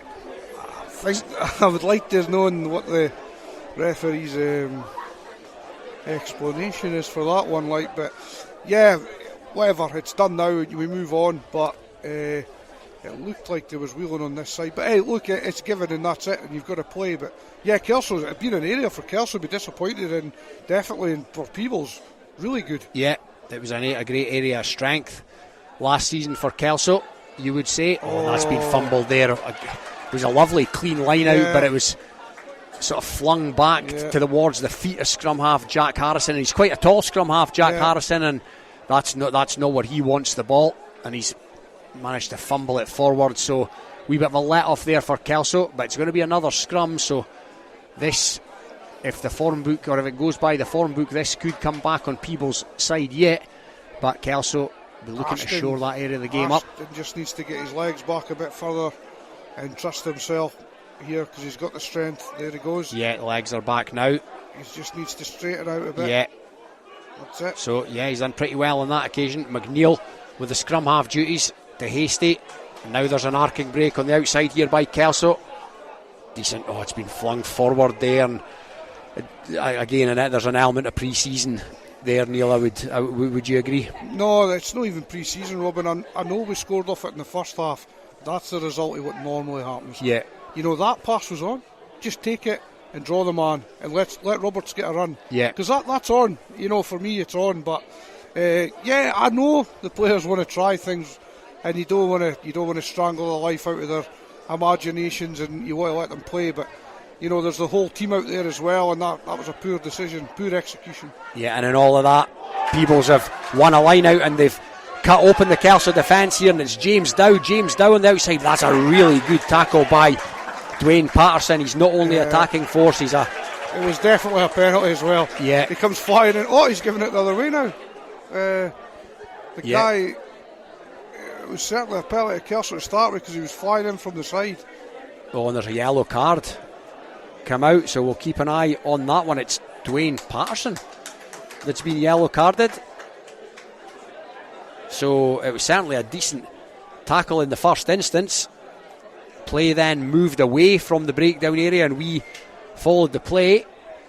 But whatever has gone on there, it's culminated in Dwayne Patterson coming to the sidelines for 10, and it's going to be now, with a kick having been taken and sent right into the corner, it's going to be a 5 metre line out with Matty Carrier to throw in. So Peebles with a chance to claw something back here. Carrier needs to find this man. There's a Kelso hand in there, and they've done brilliantly, and it's dropped. Don't know who got a big mitt on it, but it's dropped into the grateful bread basket of Bruce McNeil, and he's managed to tidy up, and that's a good carry. That's potentially going to be a good exit there by Ewan Thompson on on competitive debut anyway. And Andy Tate takes the box kick, and that's going to drop right on a Peebles player there, right in front of the stand. It was Neil Pate, and the pressure just got to him a wee bit there, Neil. Yeah, it did, and understandably so, under the crowd here in the front of the stand, and you had Cammy Thompson bearing down on him. He's a big lad, and he just takes his eyes off the ball and it goes down. But great play from Kelso. Whatever happened there with it, but I didn't see it, but something's happened. Referee's given a yellow penalty to Peebles, and that's great. The character shown by Kelso to get from their own line to have possession on the 10 metre line, in one clean swoop, really. So that's pleasing. But Peebles again, just a little bit shooting themselves in the foot. Yeah. The line out wasn't accurate. If the line out was accurate, they're putting Kelso under a lot of pressure, and they're just, there's a bit of each way going there. You let yourself down. Kelso good play, but yeah, they've certainly fronted up tonight, Peebles, of that there is no doubt, but just a wee bit of the execution in what you would maybe call the red zone has let them down a wee bit, as you allude to there, Neil. But speaking of Neil Hogarth is back on to add his vast experience to the front row. 40 years of age, as we mentioned before, and I'm told he has recently become a granddad, almost unbelievably. And I don't know how many granddads we see running about on a Saturday afternoon, Neil. But apart from Bruce McNeil, there's never many granddads out there. So yeah, fair play to Neil Hogarth. I didn't know that, but we won't see many of them. It's a good fact. But he's given young Ashton, who's 19, a lesson out there just on aggression, and that's good for Ashton. He needs to play against guys like him. Yeah, it'll do his education no harm at all going in against Neil Hogarth. Here come Kelso again. Forward spins out the tackle, and they're up towards the halfway line with a man still in the bin, and they're going to play for territory here. It's a good looking kick by Hasty. And it's it's drifted into the 22, and it's a 50-22. You're absolutely right, Neil, and he showed all his experience there, and it gives them possession, it gives them territory, but it eats that second bin clock down as well. Yeah, sometimes I think you have to maybe get a yellow card on a night like this to bring everybody together, a bit more extra concentration from Kelso, and do the right things. We saw silly back passes out between the legs. That's for another day for me. Today we want to get things right, and that's defence from the own try line to there, and then that from Murray. That's the sort of stuff we're looking for. Yeah, great play by Kelso, and it's their line out, and it's been thrown in by Knox, and well taken in there by Cammy Brown. Here they come, Kelso. As mentioned, they're a man down, Dwayne Patterson in the bin, but Ewan Knox steering the ship at the back of this line out. Now it comes to Tate, and Tate's got a man on the crash there, but it's been fumbled forward, and it's a let off for Peebles because Kelso were very much in the ascendancy 5 metres from the Peebles line. Yeah, and it's But again, decent line out. Yeah. Move was run, just lacking that wee bit of execution, which you can give them a wee bit of leeway at this time. Yeah, you've got to. I think it just didn't quite come off, and it was definitely the right move that you're looking for. You know, the line out was good. Rowe and Maul made a little bit of ground, and Peebles defended it well, so we moved to the midfield, and Frankie's a go-to man, obviously, and it was just fumbled it. You know, it was just a little bit off timing, but yeah, good overall from Kelso. A bit disappointed they didn't make more of it, but good play. So it's going to be a Peebles scrum, 15 metres from their own line, as a shunt on by Kelso this time. Would you believe it? But Peebles, oh no, they fumbled it at the back of the... Oh, but the penalty's been conceded again by Kelso, and that's going to give Peebles an easy out. I'm not sure what that's been given for, Neil, because they look to be in control of that situation, Kelso. Yeah. But we're a long way from the play here. The penalty's been taken, and it's been sent to touch by Donald Anderson. And he's had a good game tonight, Donald Anderson, the experienced campaigner. Yeah, he has. Donald, you know, he's making the Peebles play around the park and mostly in the right places, and you know, he's keeping things simple and neat and tidy, and he's had a good game. He's actually a threat at 10 as well, because he likes to play. I think that's him. We've just jinxed him off the park there, Robin. I think that's him. Yeah, coming off. I think that's he's coming for a breather. His replacement has no number. There are a couple of people. Harrison went to 10. Yeah, is that possibly Max McKeever? We'll try and get that clarified, but there's no number on the Peebles jersey anyway. So the line-out's been taken, and it was knocked back by Kelso from the Peebles throw, but it's been lost by Kelso and hacked forward by Peebles. So now Kelso are deep inside their own 22, but that's a lovely piece of running by Roberts. He's hit hard by Cammy Pye, but the penalty's coming now. Was that a slightly high shot by Pye there that would have been okay in April? Possibly, yeah. It just, I think, just a little bit high in general, but no more as a penalty, surely. Yeah, I think he's going to let it slide with a penalty. Callum Worsley, great play by Angus Roberts. Yeah, he's been impressive since he came on. Neil, he's in the main always impressive every time we see him, but he's done well since entering the fray, and that's been put to the touchline, that penalty by Murray Hasty. So it's going to be Kelso line out, 24 points to 12. Kelso are to the good 55 minutes gone in this one, as we await the Kelso line out. The forwards having a tete-a-tete. Ewan Knox it'll be. Played well tonight, Ewan Knox, first try scorer of course, and it's taken in there by Cammy Thompson. Now they run another move. There was a dummy in there. Frankie Robson had Cammy Thompson for company, but he decided to keep hold of it, and now that's out to Tweedy, and there's a high arm in there. I think it slid up off the chest to the neck area, but the referee's happy enough. This time it's Andrew Sweeney, still going. Sweeney, decent carry by the big second row. Now it's Andy Tate, as he's done often tonight. He's put it into the box, and there's pressure on the young fullback Rio Batia, but he's marshalled that pretty well under some intense pressure by the likes of Bruce McNeil, and there's a wee bit of off the ball stuff going on. There's a Peebles player with his jersey up round his head, but the referee and the assistants come on to calm that situation down. Harrison now the latest to put it into the box, and there's a Kelso player underneath that, and it's Tate. Tate's gone wide there, and it was juggled to start with by the Kelso player. I think that's Cammy Thompson on that far side.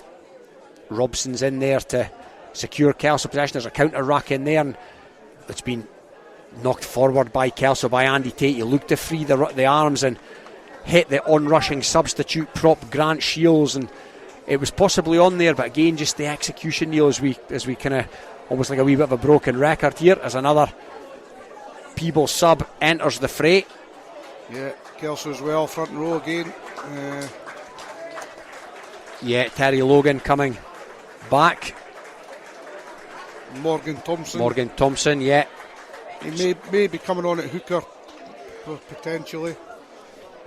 He is. So Morgan Thompson comes on at hooker there for Ewan Knox. Ewan Knox, as I mentioned earlier, Ewan Knox has went well he's tonight. Had a good game, he's hit his line outs, and that's what we want first and foremost, and he's had some decent carries, and he obviously got a try as well, so not a bad night's work for Ewan. Yeah, and he comes to the sidelines with Ashton Asante.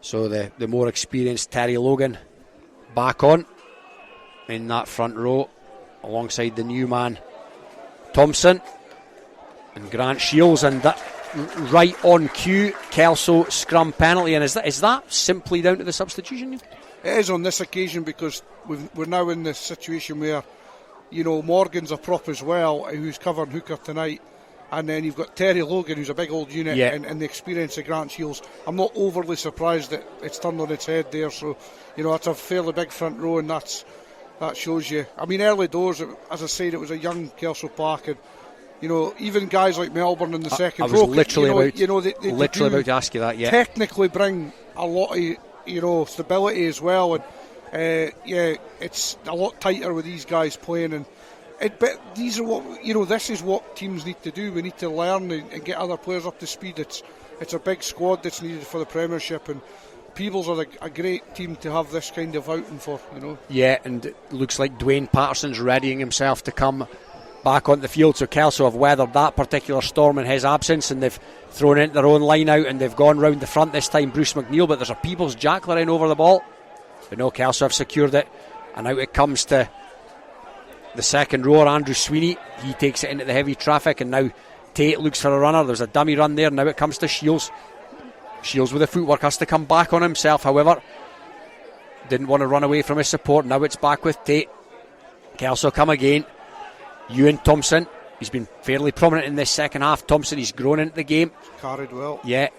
Now it's gone back to a wee bit of a mess there. Yeah. Kelso have had to mop up, and they're back outside the 22 now. So Tate again. Tate this time. Robson comes in. Again, there's a Peeble player over that. It's Carrier, and Carrier's taking it there as clean as you like, and he's off and running. Matty Carrier has freed the harms, and he's got Stoddart now, and Stoddart's got a run. Stoddart's looking to outstrip the defence. There's a Kelso player, there's two Kelso players. The crowd will tell you they've got back to the Peebles player, and he's held on too long. So Kelso carved open there. Some wonderful work by Matty Carrier, and now Bruce McNeil's off and running, and he's been tackled there by a Peebles player who was surely never 10 metres. Never 10 in a million years, no. And was it the scrum? Yeah, I think it almost looked like the scrum half, Harrison, so that could have been interesting, but they've put boot to ball now, Kelso, and of all people, it's Neil Hogarth back in the full-back position. Now he builds up a head of steam, and he's hit hard. However, he's managed to maintain possession. Good trundle there by Hogarth, another man who's been to the fore tonight. So here comes Batia. He's had a reasonably solid debut, the youngster. At fullback, and it looked for all the world like a hospital pass was going to be thrown there by a Peebles player that Cammy Thompson would have gobbled up and been through with the interception, but the Peebles player thought better of it, and there was a wee bit of a lifted leg in the tackle there by a Kelso player, but Peebles still in possession. The referee's happy enough, and now it's Hogarth again, loitering in the wide spaces. Oh, big shot there on the Peebles player. However, the recipient of the pass from Hogarth, big shot by Bruce McNeil, but maintained by Peebles and kicked forward. So Kelso now in possession. It's been hacked forward. Bit of kicking going on now as the limbs start to get a bit weary. As we've said before, first competitive fixture of the night. Thompson's back there, and that's been past to Archie Barber, and Archie Barber's sliced that down the middle of the park. So here come Peebles again, still inside their own half, looping past there by Batia. That's inside to Stoddart. Stoddart straightens and goes. He's played well this second half, Stoddart, and again there's a Kelso jackler over there, but there's a referee's got an arm out, so there's no advantage coming, and Peebles are going to get the penalty, and a bit of a breathless passage of play that. Yeah, that was a bit mayhem, wasn't it? Would it be for offside? Is it potentially? I don't know. I think so. I think so. Anyway, Patterson is back on, so Kelso are up to the full quota. Robbie Tweedy's back on as well. Archie Barber comes to the sidelines, and you mentioned that he's a prospect, Neil, and you weren't wrong. Yeah, no, he's had a good night as well. He's obviously got sevens at Gallo on Saturday potentially coming up, so it's good to get him off the park after he's worked so hard. Yeah, Stoddart's off and running here for Peebles. As mentioned, he's been prominent in the second half. Peebles now up towards the 10 metre line, the Kelso 10 metre line that is, but it's been picked off by a Kelso player. There's a bit of a loose pass by Peebles, and there's a big shot on the recipient of that loose pass, but Kelso managed to maintain possession. Tate's put it down the park, and there's a foot race on here. Dwayne Patterson's after this one, and the youngster Batia's going to have to go back, and he's marshalled it well, but he can do nothing other than run into touch with it, and Kelso have taken it quickly. Kelso didn't wait to take the line out, and they're in for the try. Smart thinking there, and yeah, good play all round there, Neil. What's impressive for me is, and I could see it opening up, and what I want to see, Robin, is how fit we are. Yeah. You know, we've put a lot of effort in, and, you know, credit to Peebles, they're not lagging yet. They're still going, but we're maybe just starting to get that fitness coming, and the alertness there from the youngsters especially to do that try there, and just, you know, enough pressure on Peebles to get that one, and yeah, that's pleasing. Really pleasing. Line out was taken quickly. The Peebles fullback had no option other than run into touch. The line out was taken long before the forwards could muster themselves up towards the action, and it was fed inside to Hamish Tweedy. He's had a bit of a break on the sidelines. He's just back on, and he looks a picture of freshness. He scored the try, so we're out to 29 points to 12. Kick to come, 64 minutes gone. Dwayne Patterson, minus the trademark headgear. He's 5 metres in from the stand touchline here at Poynder. Right-footed kicker. Takes his run up, strikes it well, just shaves across the front of the uprights, however, so it remains 29 points to 12 as the clock ticks on, 15 or so minutes remaining. And you mentioned it at half time, Neil, you know, given the time of year, which is essentially pre-season, this has been a good encounter. Yeah, I mean, obviously, you know, normally there has been drop balls and unforced errors, but they've been in positions where people are actually trying to do something really constructive. It's not like very obviously fumbled balls, you know, which you get more of in pre-season. I would agree with you. For pre-season, it's been an entertaining game. And so here they come again. Kelso, they took in the kick-off. People's Jackler over there. But yeah, that's a penalty all day long. It was, yeah. That's the clearest one That's tonight. the clearest one tonight, yeah. You can have no complaints. And it was another good charge by Ewan Thompson, the Berwick man, on competitive debut for Kelso, who's been impressive, particularly in this second half. So it'll be Dwayne Patterson to send the penalty to the touchline. He's on his own 10 metre line at the moment, and he takes it up into the Peebles half. So it's going to be a Kelso line out, 8-9 metres outside the Peebles 22. Matty Carrier still out there, putting in a shift. Sorry, Robin, the work rate of Woodcock and Ian Thompson has been phenomenal for Kelso. They've just been on it all night, you know, never stopped. And that's young Duncan Smith on now from Berwickshire. He was a Berwickshire High prospect, and he lives at Stitch also. It's his first competitive match. Yeah, a few debuts for both teams tonight. Youngsters and recent signings, and that's him with a pass. Smith, now it's flung out there to an on-rushing Kelso player, and it's fed back inside there, but there's a big hit on the recipient of that pass. So it's Smith again looking for a runner, and he's found a runner again in the shape of Ewan Thompson, the aforementioned. Now Smith's at the bottom of this ruck.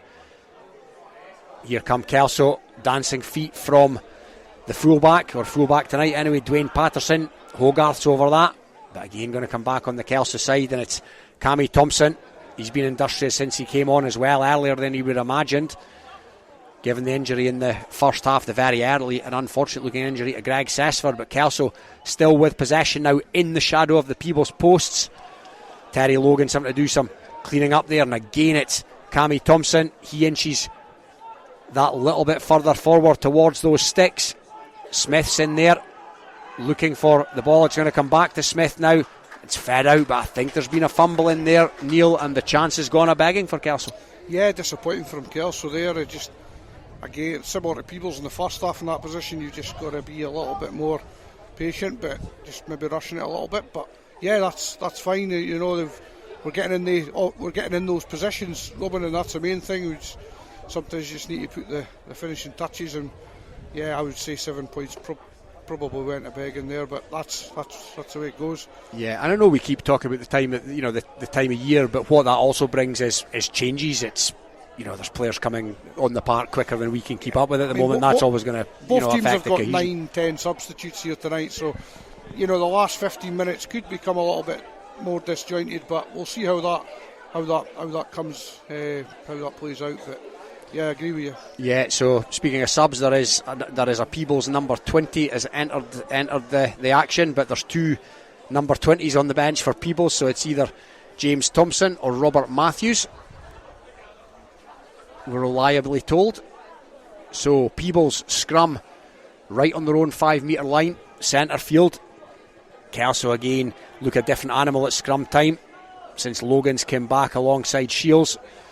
Peebles have elected not to kick this. They've trucked it up to start with, and they go again, but there's good defence in there by Kelso. Cammy Thompson,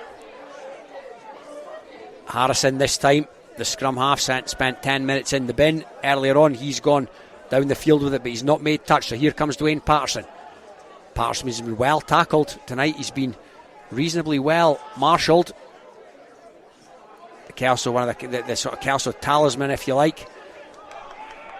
Kelso prop, Peebles prop over the ball there, but here they come again. That's flung inside by Dwayne Patterson. He looked for the Sonny Bill Williams-esque offloading that didn't come to fruition. They seldom do this time of year. Now it's Matty Carrier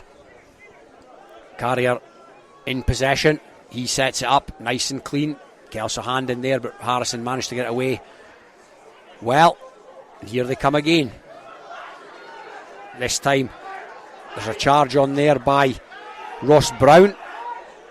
Ross Brown ever industrious. Now Peebles still on the ball, and a wee bit of space open up on this near side.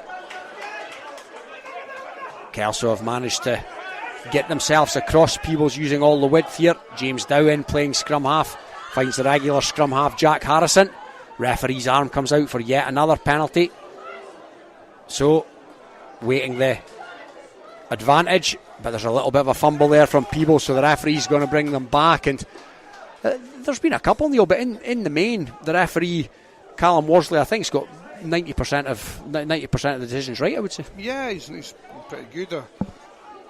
Maybe he's a bit inexperienced at scrum time, whatever, but it's not been too bad.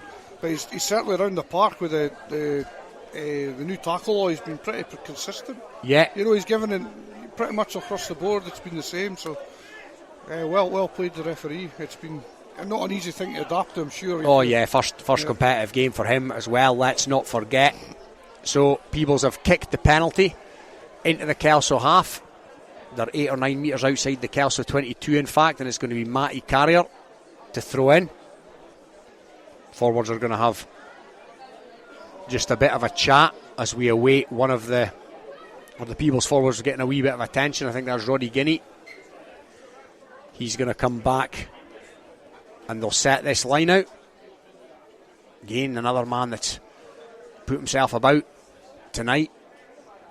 Plenty of industry by some of these Peebles forwards on show. Cammy Pye, Ross Brown, Roddy Guinea to name but 3. Oh, but the line out, well, it's been gathered in at the back. The man was missed, but Guinea has taken it at the back. So Peebles managed to maintain possession. It looks like Harrison's gone to 10 now from scrum half. Oh, that's a big shot in the midfield by the Kelso player, but Peebles have managed to maintain it. Loose pass though, it's gone to ground. It's been taken in by Batia, the fullback. Stolen a few metres though, Peebles, and here they come again, and again it's that man, Ross Brown. He sets it back. Harrison out into the midfield where he finds a prop, Neil Hogarth, and Hogarth's taking a couple of Kelso players with him. He's trundling towards the touchline, and he's been bundled into touch, and he looked like he'd done some of the good work, but just bundled over the line there. But he's been a real workhorse tonight, Neil. Yeah, he's leading by example. I believe he's one of the Peebles leaders, and he plays that way. If him and Matty Carrier up at the front have been exemplary for Peebles, and they're certainly working hard. And Neil Hogarth, he's a character, and he brings that abrasiveness, and he's brave, and he wants on the ball, and Bruce McNeil knew he had to get to him or he would have went, and that's what he's about. He's a weapon for Peebles. Definitely, he runs hard. He's a sort of he's a solid. He's not that tall, but he's a solid low centre of gravity runner, and he's a difficult man to bring down. Converting from the backs to prop is a unique. When he uses it to his advantage. His scrummaging, as we've seen, is not bad. Oh no, he's had fun out there tonight. Has Neil Hogarth, as we await Bruce McNeil to get the laces tied up and get back towards the action. So it's going to be Matty Carrier who's possibly going to do the full shift here. 73 minutes gone to throw in, and he's found his man, and it's Pye, and Pye goes off the top. So Peebles, Brown again, hammers it up towards the 22. This time it's Pye, his second row partner. Pye with another carry. He must be into double figures tonight. And there's a penalty coming again for Peebles. So 29 points to 12. Clock's ticking down, but they're not absolutely out of this yet if they can find something quickly. And it's James Dow. Now it comes to Finlay Collins. The referee's arm is out once again. Collins is tackled there, but they come again. This time it's Carrier. Carrier feeds Brown again. Brown runs into Cammy Thompson. Still not quite encroached into the 22 yet. Peebles for all the Carriers. That's a nice sidestep and go by Harrison. Looked to free the hands and find the runner, but there wasn't one. Still playing with advantage. Here they come again. Round the corner, Peebles. Russell Brown in possession. Still camped on the 22. Harrison, who's moved to 10. Now Ross Brown again. He's been really prominent in the last 5 minutes, and this time they are into the 22 and they're halfway towards the line, but no advantage. There was a good jackal in there by a Kelso player, so the referee's going to bring them back. And Ross Brown, Neil, he's almost had a second wind in the last few minutes. He's had 4 or 5 carries. Yeah, he has. He's been impressive tonight for Peebles, and maybe has been in and out of the game a little bit, but he's been impressive when he's carried. And I think Peebles so far, 75 minutes on the clock, they've given Kelso a really good run, and if they could get another score before the end, it's probably going to be a fair reflection on things, because it's I wouldn't say there's been a hell of a lot in it. Yeah, there's not been a massive gulf. You can never tell this time of the season how it's going to pan out, but certainly Kelso, of course, would start the game as favourites, but they've given a really good account of themselves so far, Peebles, and it's a Peebles line out over on the far side here at Poynder. Referee's going to make them set it again. He's not happy with something. Matty Carrier's got something to say. So, take 2. Is that a yellow? Oh, is that a yellow card? No, sorry, Robin. No, there's something going on there. But he hasn't. He's not awarded a yellow card. It was a numbers in the line out. Yeah, so the line out's been taken, and Peebles have won it cleanly, and they're trundling up. They're moving it forward here as it goes to ground. The numberless scrum half, he feeds it out to Harrison, who's moved to 10. Dow, who's got a man on the wraparound. One of the number 20s for Peebles is hit hard, and the referees deemed that to be a high shot. Again, another one that would have been fine a couple of months ago, and it's been fumbled, so he'll bring them back. Still playing advantage. Don't think it's going to amount to any more than a penalty, Neil. No, that was very marginal, that one. Yeah, I don't know what else he could really do. He had his hands out. I'd like to think that most referees would let that go week in, week out. If not, you could just about be stopping every minute. But I understand it. Yeah, he's not gotten a lot wrong, Callum Worrell. I'm certainly not going to go to the referee. Yeah, he's done. That was a bit nitpicky for me, that one. He's done pretty well. It's going to be really difficult for the referees in the first few weeks of this season. It's pretty much the first one I would disagree with. That's it. He's been good. But the penalty's been kicked to touch, and it's a Peebles line out 5 metres rather from the Kelso line. We're in the last 5 minutes, and it's been won cleanly, but McNeil of Kelso's in there making a nuisance of himself, but he's had to drop out, and they're trundling it forward. Peebles, they're over the line. Is the referee going to award the try? Yeah. He is indeed, and it's a second of the night for that man, Matty Carrier, and he's been very, very industrious and very prominent on his, I was going to say his debut. He's back at the club, but his first game in his second stint.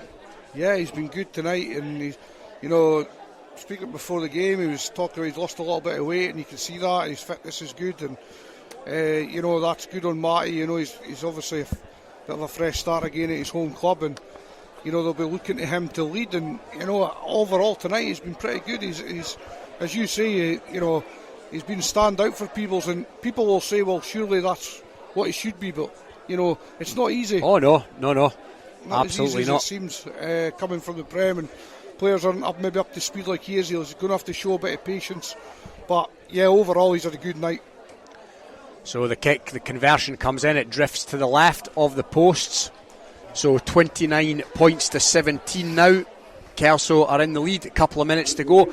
I would agree with you there, Neil. I would say I sort of thought that to myself earlier on, to the naked eye, and from here it does look like Matty's shifted a wee bit of timber in the pre-season. He was saying he's been up, because they start training at 7 at Peebles, he's there at 6 o'clock now, and he's got a bit of time to do a bit of gym work. He was saying, I heard him say to Bruce McNeil at the start of the game, before the warm-up, and yeah, fair play to him.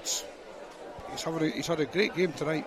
Yeah, he's been a reasonably prolific try scorer as a front rower over the years as well, and I can see him doing a bit of damage in National 2 this season in the Peebles ranks, and it's been kicked off by Dwayne Patterson, taken in again for Peebles as they seek further consolation. And here he goes again, Matty Carrier, and he's stolen another 2 or 3 metres as they encroach out with their own 22.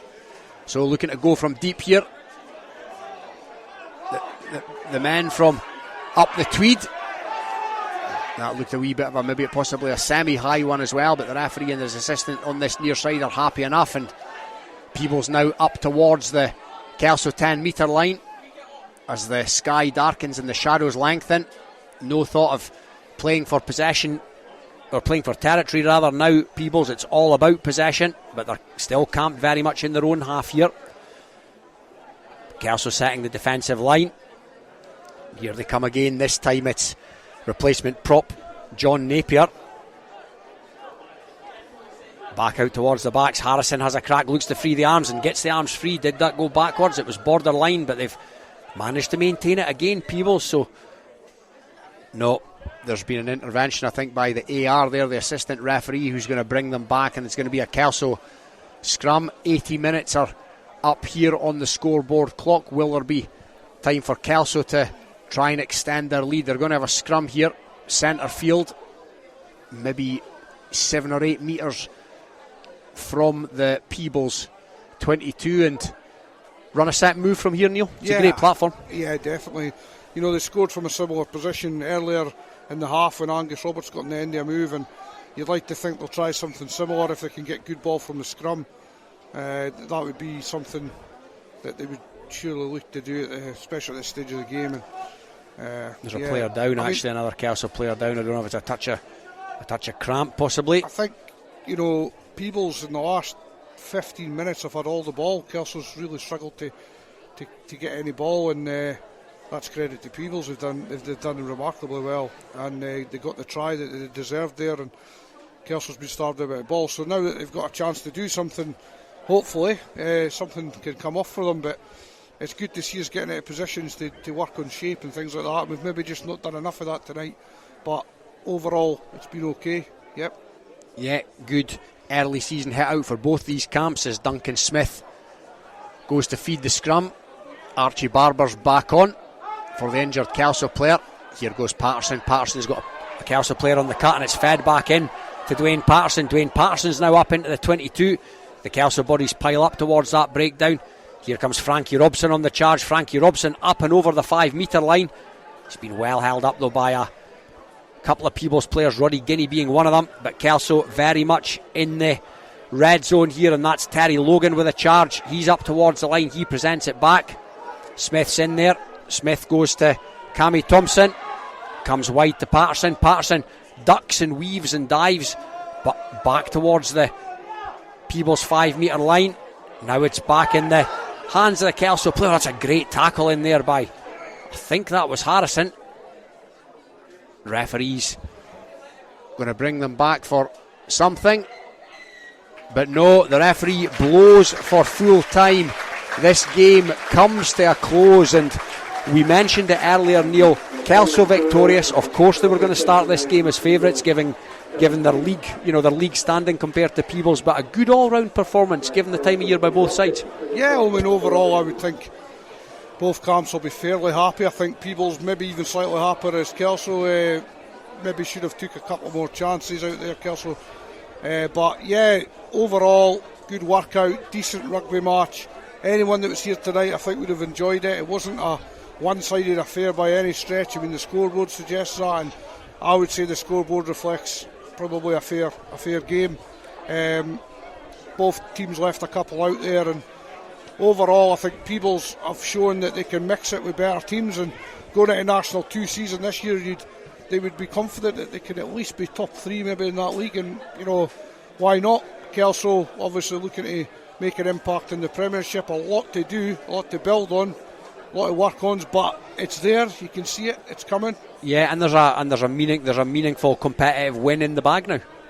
Yeah, exactly. I mean, off to a decent start. You've got to win matches first and foremost, and this was a border league match, and we've managed to win it fairly comfortable. But again, it was a good workout, and a lot of young guys have got an experience, and it's actually in many ways showing up some of the older guys that it's not going to be as easy playing down a couple of leagues now, even though you think, okay, we're in the Premiership. That just goes to show border derbies, even if you're 2 leagues below, feisty affairs. Yeah, no quarter asked and none given by either of these teams. And for you, Neil, just to almost finish up, Kelso players who put their hand up tonight? Murray Woodcock was outstanding for the first 50 minutes. Maybe peered out a little bit, but he was outstanding on the over the ball. His work rate was phenomenal, his pace is good. Ewan Thompson showed up well. He's playing from National 2, albeit against the National 2 side again, but he showed up well. His work ethic was really good. So there's 2 youngsters. I felt Archie Barber had a good game out wide. He took his try well, defended well, great cover tackle here. Angus Roberts off the bench with some good impact. I actually thought Murray Hastie and Andy Tate played pretty well together tonight as well. Andy's looking a lot sharper as well. So yeah, there was a few good performances in the Kelso ranks. So overall, it's not been a bad night's work. Not a bad night indeed. It is finished here, the first Border League encounter of the season at Poynder Park. It's Kelso 29, Peebles 17. Thank you to our commentary team, which of course was Neil Hinnigan, and also to Robin Purdie. So it's Kelso who are off to a winning start in the Border League. We'll be back straight after this. This is Rugby Radio. Rugby Radio. Based in Galashiels but covering the whole region and beyond, Borders Mortgage Hub is your one-stop shop for all things mortgage related in the Borders. Visit us at bordersmortgagehub.com or call us on 01896 807 008. That's 01896 807 008. Borders Mortgage Hub. Mortgages for the Borders in the Borders. When the weather's dreich and a storm's a-brewing, you need a strong, windproof, quality umbrella delivered with good old-fashioned customer service and at an affordable price. Up here in Umbrella Heaven, we say you tackle the ball, we'll tackle the weather. UmbrellaHeaven.com for when the heavens open. To commemorate the 7th anniversary of the opening of the Borders Railway, an 8-DVD box set is now available featuring the complete series Borders Railway from start to finish, plus the full hour-and-a-half documentary 5 Years On, which examines the possibility of an extension to Carlisle, plus extra features including a cab journey along the entire Borders Railway, all for the special price of just £14.99, including post and packing. You can get your copy direct from hotdisc.co.uk/shop. That's hotdisc.co.uk/shop. The 8-DVD box set, the complete Borders Railway, is available now. This is Rugby Radio. Rugby Radio. Welcome back to Poynder Park. Reaction coming up from both sides following tonight's game, which ended 29-17 to Kelso in the Border League. But before we meet up with them, a chat with Darcy Graham, who was one of the 33 selected for the Scotland World Cup team yesterday at the launch up at South Queensferry, and I grabbed a few words with the man from Hawick. Darcy, very, very proud moment for you and of course for your family and all the people back at the Borders. Absolutely. Hugely exciting, massive opportunity for us to go over to France and put our best foot forward into a tough group. But boys are hugely excited. That is a massive challenge ahead. We still think of you as the new boy, but of course you did do the World Cup in 2019. 2019 feels like forever in that last World Cup. I was a young one then. Now I'm a bit more experienced, and although I still feel 18, my problem. But no, I'm hugely excited to go there. But the bigger the event, it really doesn't seem to matter with you. You take every game in your stride, it seems. 100%. I think when I go out for a game of rugby, it's just another game of rugby. As long as I know my stuff, my roles, it's just another game. Get the ball and run. So keep it quite simple. And so far, so good as far as the injuries are concerned. Yeah, no, body's feeling really good. Yeah, like I'm in great physical condition and just ready to tear into France. Now, we've had 3 games, one against Italy, a couple against in France. You were obviously involved in the first one, got another couple of tries there, so taking your total up to 19, is it now? But again, this is something which, which seems to happen with you. I mean, tries and you on the pitch, we're almost expecting it. That's just kind of all the work everybody's doing inside me, like Finn, my centres. They're doing an amazing work, working off the ball and kind of giving me the opportunity to get space and kind of run with the ball. So without them, I'm not scoring these tries. So I think kind of the way we want to play as well is moving the ball wide to wide, getting our danger men on ball. So it suits me to a T. I was going to say as well about this amazing back line. I mean, people like Duan van der Merthe and Chris Harris and Tuipulotu. I mean, these are world-class players. And we were saying earlier on that this is probably the most prepared Scottish team, most capable Scottish team ever to go into a big championship. Yeah, I agree. I think we've kind of built it over the last 4 years. Boys have worked extremely hard, and it's kind of almost been leading up to this. Our plan is just try to keep everybody fit, keep everybody on the pitch is the big one. So yeah, it's like boys are in great physical condition and we're ready to go there and play.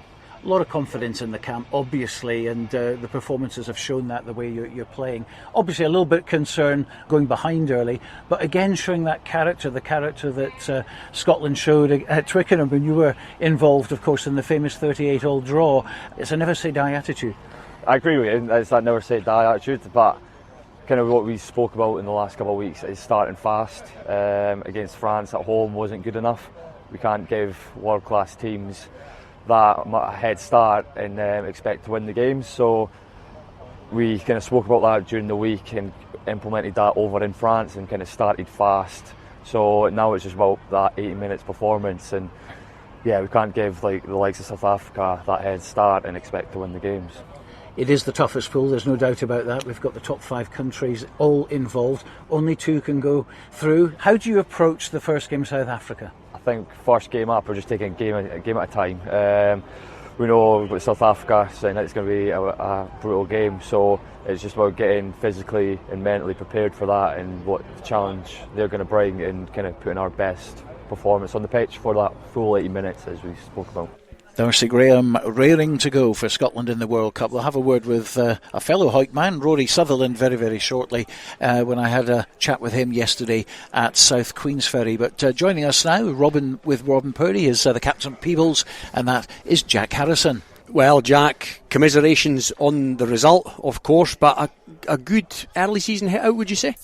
Yeah, I think our forwards put in a big shift up front and matched our Premiership sides that are two leagues above us. So they gave us a good platform to play off. We scored 2 more tries there, and then we managed to sort of hold them off in the backs for most of the game. So yeah, it was a good performance from us. Yeah, and you know, the first 20 minutes of the first half or so, there was a lot of good stuff. I mean, there was a lot of good stuff throughout, but you came out the blocks. Yeah, we went 12-7 up, and we had two disallowed tries as well. So if they went our way, we could have put in a wee bit better showing in the scoreboard, but made it a wee bit closer come the end of the match. But yeah, there's a lot of positives to take away from it anyway. Yeah, and speaking of positives, that obviously there's a great Colts set up at the club, and there has been for 2 or 3 years, and that's starting to bear fruit now at this level. Yeah, sort of the past sort of 3 or 4 years, we've only had 1 or 2 Colts come up into senior rugby, and I think we had 4 or 5 lads went on the pitch tonight, so that makes a hell of a difference to a sort of a small town like Peebles when you actually get players coming through the system. And speaking of differences being made, and not a debut as such, but Matty Carrier coming back to the club, what kind of difference does it make around the place when a guy, not just his standing but his talent, comes back as well? Yeah, he's a big presence on the pitch, and he's also a voice which we're needing. And I think, as I said about the maul tries, he scored all 3 tries were mauls, and we only scored one try off a driving maul last season, and we scored 3 there tonight. So it's a big having your line out sorted is a big positive for us. Yeah, and he's a man that's known to get into double figures in a season. Can he carve it in national too? Hopefully we'll be wanting that out of him anyway. So more of the same from that would be nice. Good stuff. So yeah, a mix of youngsters coming through and experienced campaigners like Matty and Neil Hogarth, who I thought was particularly impressive tonight. What may sound like a stupid question, but what's the realistic aim for Peebles this season? I think a top 4 finish. With the rejigging of the leagues, with a couple of good teams coming down, if we get top 4, that'll be a good aim for us. We're just trying to keep the older lads fit and on the pitch, and the young lads in Peebles, and getting them travelling back from Edinburgh, Glasgow universities. Yeah, and obviously first game in a couple of weeks. How does it look for you guys between now and then? We've got a pre-season against Harrington, so we hopefully get a good hit out against them, and Gala Sevens on Saturday. So it'll maybe be a few sore bodies come Saturday, but it'll be or game time come 2 weeks. Good stuff. Well, thanks very much, Jack. We wish you all the best for the remainder of pre-season, the first game, of course, and for the season as a whole. Thank you very much. Perfect. Thank you. Cheers. So there goes Jack Harrison. We're going to swap headphones now and bring in Frankie Robson, the captain of Kelso, who won 29 points to 17 today here at Poynder Park, getting their Border League campaign off to a very good start. He's now with Robin. Frankie, so good result tonight. Got the points in the bag. You've got a pre-season game under your belts already, but what kind of difference does it make when there's just that competitive edge to what is almost still a pre-season fixture? Yeah, it's good. It makes a bit of a difference. You get to really plan for it. You're not taking down 30 boys and subbing every 20 minutes, what have you. But yeah, there was a good hit out, really good hit out. Actually, Peebles put up a really good fight, especially in the first 20. They really took it to us, and I think, in all honesty, I think we probably took them a bit lightly coming into the game. Right, and I mentioned there to Jack that they did start fairly strongly. Did that catch you off guard a wee bit, maybe particularly at scrum time? Yeah, it probably did. We still had a sort of 25-man squad. It was there was a few sort of changes in there from last week, and a few boys back from holidays and whatnot. But yeah, they definitely put up a good fight. I don't want to say we took them lightly, but they certainly came out firing and gave us a good go. Yeah, and I was sort of looking at you guys warm up pre-game, and you look, given the time of year, as a squad that are in pretty good physical nick. Has there been a bit of work going on? Yeah, we've got a new Kenny's got us now as the strength and conditioning here, and we've put in quite a bit of hard work over the pre-season, and boys have really bought into it. There's a lot of young lads who are always fit, that keep the older boys on their toes a wee bit. So yeah, boys are definitely fit and firing. We're ready to go. We just maybe weren't at our best today. Yeah, you mentioned young lads there. A few of those tonight potentially put their hand up. Definitely, really like Archie Barber on the wing, or he play anywhere in the backs really. But yeah, then Angus Utterson, Kev's nephews, a few good backs coming through. So yeah, really pleased with them in training and on the pitch. Good stuff, and obviously Musselburgh looming on the horizon, 2nd of September. Same question to you as I asked Jack. How does it look for you guys between now and then? What's the schedule? We've had that circled for a while. It's sort of all guns leading towards that game. All eyes on that. So we're just sort of taking it week by week. We're not. We don't want to peak too early or what have you, but we're certainly keen for that one. Good stuff. Well, 4 early season Border League points in the bag tonight. Frankie, thanks very much and congratulations. Thank you, Robin. Cheers.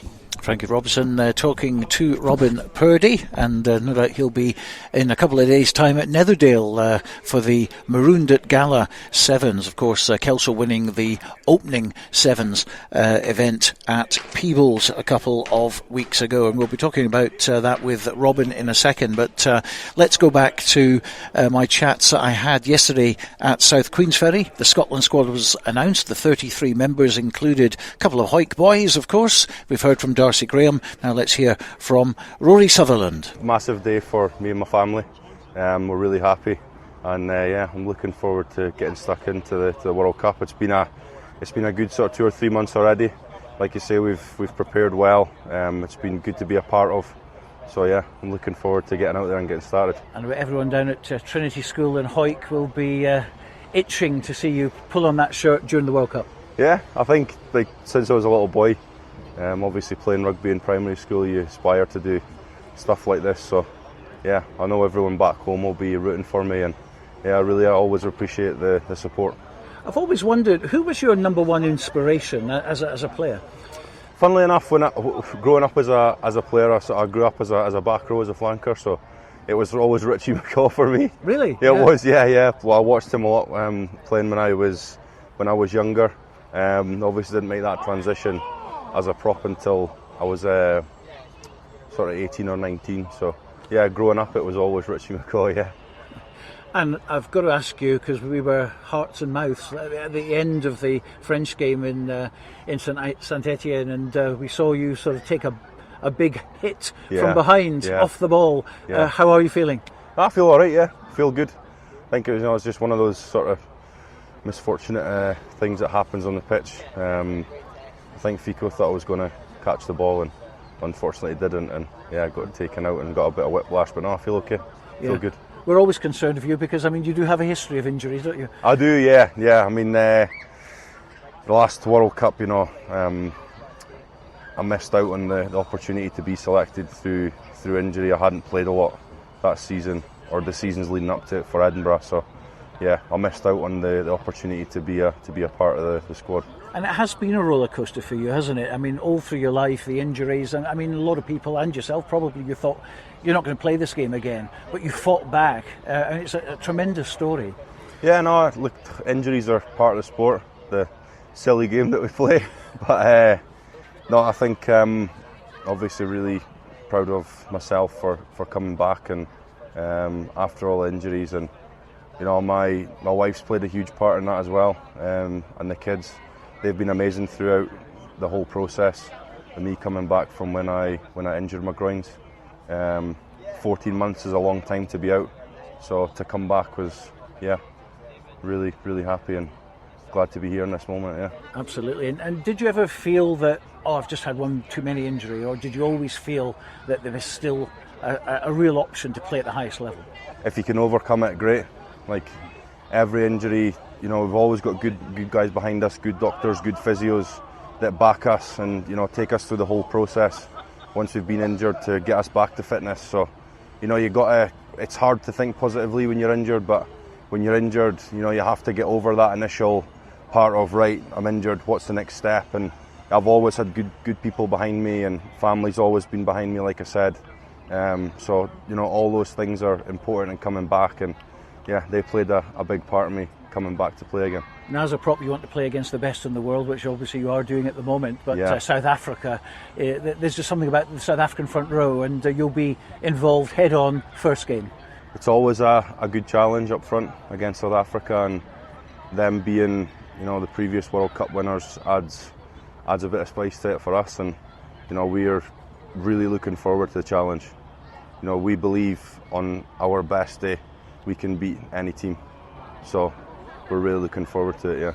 Now, it's unusual because next to your name is the word unattached. So, because obviously we know what happened with your previous club. How does that affect you at all at the moment, looking forward? It doesn't affect me personally. Obviously it would be nice to be signed up somewhere and have a club, but I have to stay focused on World Cup just now. My agent doing his work in the background. It'll all take care of itself. We're fifth in the world, it's a tough group, but you must have that believability following the two French games. Yeah, like I say, we're doing really well just now. Squad's been a great thing to be a part of this past sort of 2 or 3 months while we've been training leading up to the World Cup. So really happy to be a part of it, and like I say, we're looking forward to the opportunity to start by playing against the previous winners of the World Cup. So yeah, look forward to it. I'm sure you'll have a great one. You'll do us all proud. Well Thank done. you. Cheers. This is Rugby Radio. Rugby Radio. Before we go tonight, a look at Saturday's Marooned Gala event at Netherdale. It's an all-day affair, but we'll be there for the last 4 hours from 4 o'clock right the way through till 8, covering all the 4 finals and a fair chunk of the pool matches as well. And Robin, last year Gala won the tournament against Peebles in the final. Also, they won the under-16s and the under-18s, and they're vowing to take the girls' trophy as well for a clean sweep. It's certainly going to be a good day. Yeah, it's been a really good event the last couple of years since its inception. It's almost a Sevens tournament. It's got a wee bit of a different feel about it, you know. And it needed that, didn't it, the Gala Sevens originally? Yeah. And they brought this in just after COVID, around about the COVID time, and it transformed it. Oh, definitely. It's got the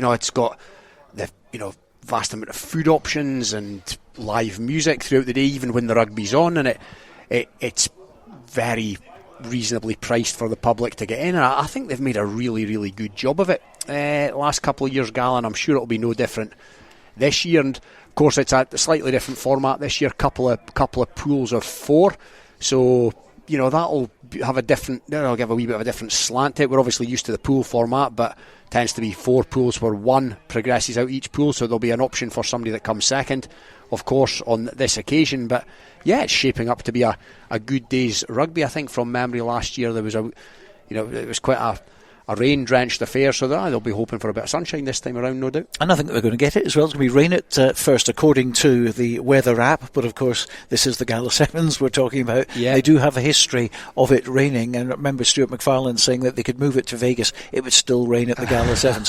But I think they're going to be lucky this week. And of course it's been well documented elsewhere about the fact that Watsonians and Embarakis are disappointed not to be included in the 8-team 2-pool format.